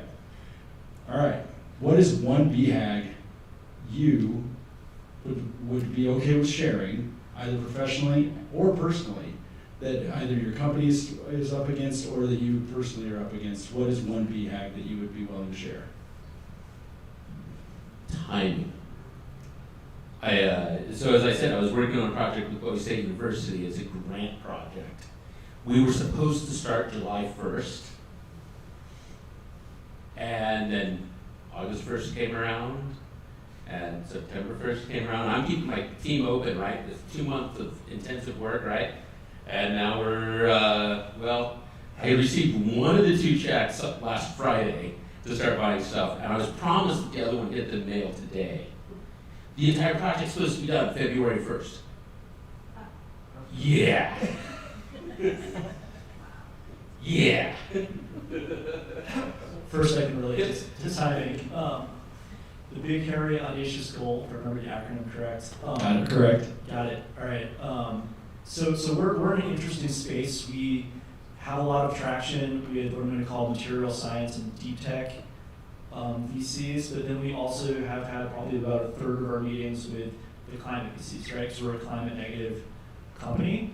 So the BHAG here in something I'm working on is really being able to prove, given a perfect scenario, how much CO2 we'd be able to sequester, which is actually a much bigger project than I thought it would be. But I think once we get that buttoned up, and then sort of the investment thesis for most of the climate VCs is you have to be able to prove that you can do 500 million tons annually. So getting that, and again, we're an early stage company, early stage math, but that's what I'm focusing on most. I'm so glad you told me what a BHAG was. Big, hairy, audacious goal. So women represent 2% of all venture capital raised. I just raised $1.35 million when I was 6 months pregnant. Just had my baby about a month and a half ago. So I think standing up against kind of the norms in venture capital, pitching rooms full of white men with a growing belly was probably the hardest thing I've ever done and will do. So I haven't set a new BHAG, but I'll let you know when I do. Love that. Love that. BHAG's great. Good old G school. So for me personally, in my company, when we founded, we very much were focused on taking both sweat equity and equity positions in startups, and then helping them scale their company, figuring out their problems, scaling it, and it was fun. As COVID hit, we found that it was becoming a lot more difficult to do with a lot of the startups, and a lot shut down. So we pivoted and moved to internal products. And we said, what are the software products we can roll out to the market quickly? And so for us, it was repositioning. I think we rolled out one enterprise product in 3 months, and then we're going to continue that journey to roll out more. But it was really that pivot from, hey, this is our whole business model, we're doing great, to, oh my gosh, the whole world's changed. Like, let's figure out a whole new way forward and see if we can make it happen in a different model. Amazing. Well, and it is always fun to look at the big picture and try to see what's going to be the steps to get there. So it's always, I think it's really interesting to hear themes that are same, but everybody has their own goals and ambitions in the company and the professional side. So it's amazing. So thank you for sharing those. Okay. Every time I sit and observe a panel, I'm always thinking to myself, I wonder what these people, what are the books that they read? What are the podcasts that they listen to? And now that I've got the microphone, I'm going to ask those questions. And what I really would like is just a takeaway, because for myself, I love hearing from founders. I love hearing from people that have started something and what they listen to. And it could be obscure, it could be different, it could be the same as anybody else, or it could be something that was profound that you listen to or read over and over again. And so I'm going to start with Sterling, and we're going to work this way. But please, if you have a book or if you had something that really spoke to you that is different, I just would love to know. What is it? Book, podcast. Do you have something that you would recommend to any starting company founder? Anybody? What would it be? Oh, it's a really tough question. So I commute from basically Carter Lake to the tech center 3 days a week. So I do a lot of audiobooks. I think it depends on where you're at in your scaling journey. I'll just keep shouting out to our friends at Stanford over here. But Scaling Up Excellence is, I think, one of the best startup books you can read as a founder who's scaling. we use that as actually the foundational book inside these executive education programs at the Stanford Graduate School of Business. So huge fan of that. And then, you know, there's the Lean Startup is another one that comes to mind. It's just an easy go-to. So there's I don't know that there's a bad one, but I think it's keeping that open mind, like having the growth mindset, and just continuing to invest in yourself day in, day out, is really the key. There was a time in my life I had time to read books. It's not right now. We're on the third book of Harry Potter with my 6-year-old. Not a lot of book reading right now. I recently listened, my husband got me the Masterclass subscription for my birthday. I don't know if anyone's subscribed to Masterclass, but I listened to Mark Cuban's Masterclass. Phenomenal entrepreneur, awesome mind, really brings it down. All business comes down to margins and profit. And so I would say from an entrepreneurial side point, you know, that's a good read, but or a good listen. But you know, enjoy reading those books. I miss it.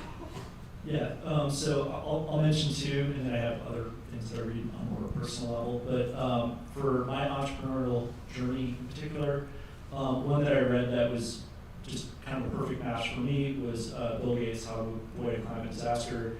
And I keep wishing he'd update it. Like, he released a Netflix show about 2 months ago, and I thought he would do a sweeping update on that. Didn't. And then the other thing is, I'm going to name one Boulder VC. I've actually never met him. He runs Massive. I think his name's Art or something along those lines. And he gave a really great presentation on just how it works on the VC side of the equation. Like, hey, here are the the odds of success if you're a founder trying to get VC money, but then how the VCs play with their limited partners, what they have to return. So that's one example, but most VCs kind of have that, and I found that really being helpful going into the conversation. Yeah, so between Audible and Kindle, I mean, there's hundreds of books, right? I try to spend minimum about 2 hours a day studying. Have for 30 years since I walked out of the school here. So it goes a wide range, but I think one of the things I realized was I had to get my head up above things. 2008 to 2011, I almost lost my own company because I completely did not see that coming. And so after that, I started looking at geopolitical analysts who were looking at the entire world. And Peter Zion, I love his work. You can get it in a lot of places. Alex Mose on the business side is very, very insightful, brings a lot to the table. And then the one I probably go back to that I absolutely hate, and that's the reason I keep reading it, is the E-Myth. While I completely don't believe in a lot of the things in there, I'm the creative, but we have to build companies that other people can run. And so, Love that. It's amazing. Thank you all. I mean, those are just really good. It's fun to hear everybody's different perspective and what you listen to and fill your time with, and where you get some expertise, some knowledge, challenge yourself. It's exciting. I just looked, and I do have one more question. It popped up out of nowhere. And we're going to go right back down the line. Okay, Eric, you ready? Okay, you ready? Yep. In hindsight, what is one piece of advice you wished you had received before starting your business, and how would it have changed your approach?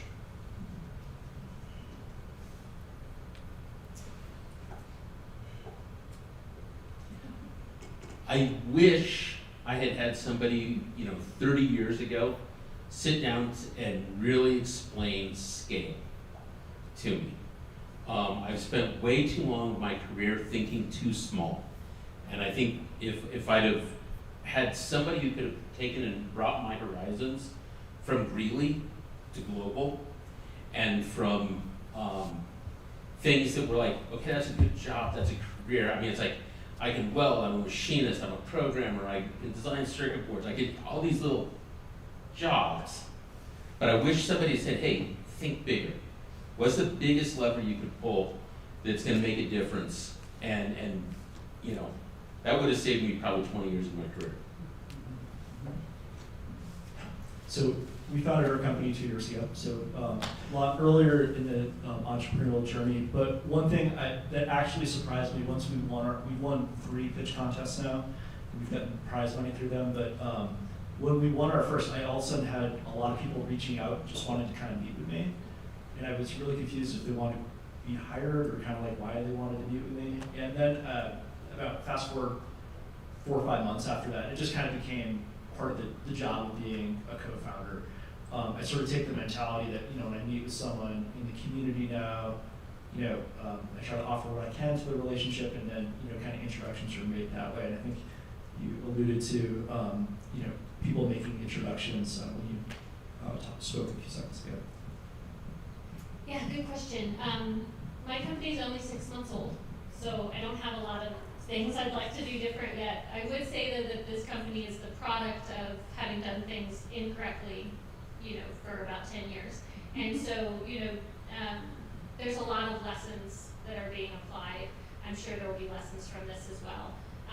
But really, making sure, I'm gonna say it again, that you understand your customer and their pain, and that you solve that problem, and that you keep that kind of problem at the ethos of your company. Building things that people don't want hurts, it sucks. And so, and firing people or having to let people go sucks.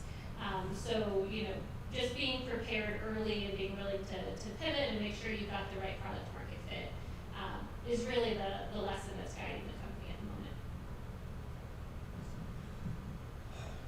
I was lucky. I had a lot of great mentors and investors and friends and family who were entrepreneurs, and that gave me great advice. I think I got to avoid a lot of the pitfalls, and maybe I just didn't hear anybody tell me this, or I wasn't paying attention, but it was, the learning was choose your co-founders very wisely. Like, make sure you are all on the same page, right? I've had expectations that we are building a company we can scale quickly. We have 5-year exits.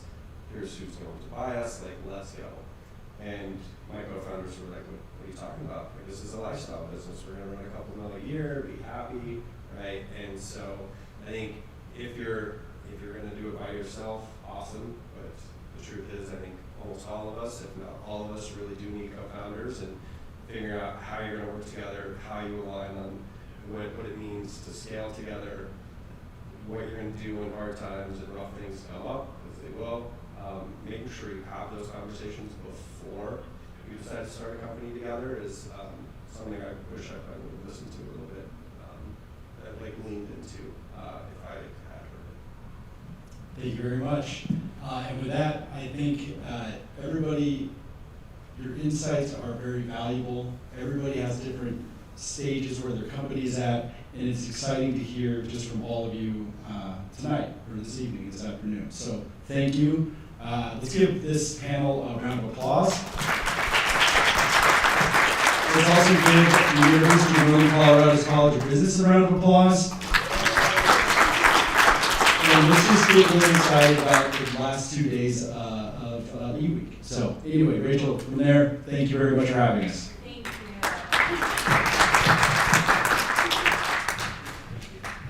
You want to just stay there for 1 second? I'm just going to do one microphone. Thank you. Perfect. So just real quick, thank you all for joining us tonight for Innovation Talks. We hope you're leaving with new ideas, insights, and inspiration to drive your own ventures forward. A special thank you to our incredible speakers for sharing your expertise, and for our partners for making this event possible. Your support and engagement are what makes this community thrive. Let's continue these conversations and keep pushing the boundaries of what's possible. Thank you again, and we look forward to seeing you at our next event in March 2025. Thank you.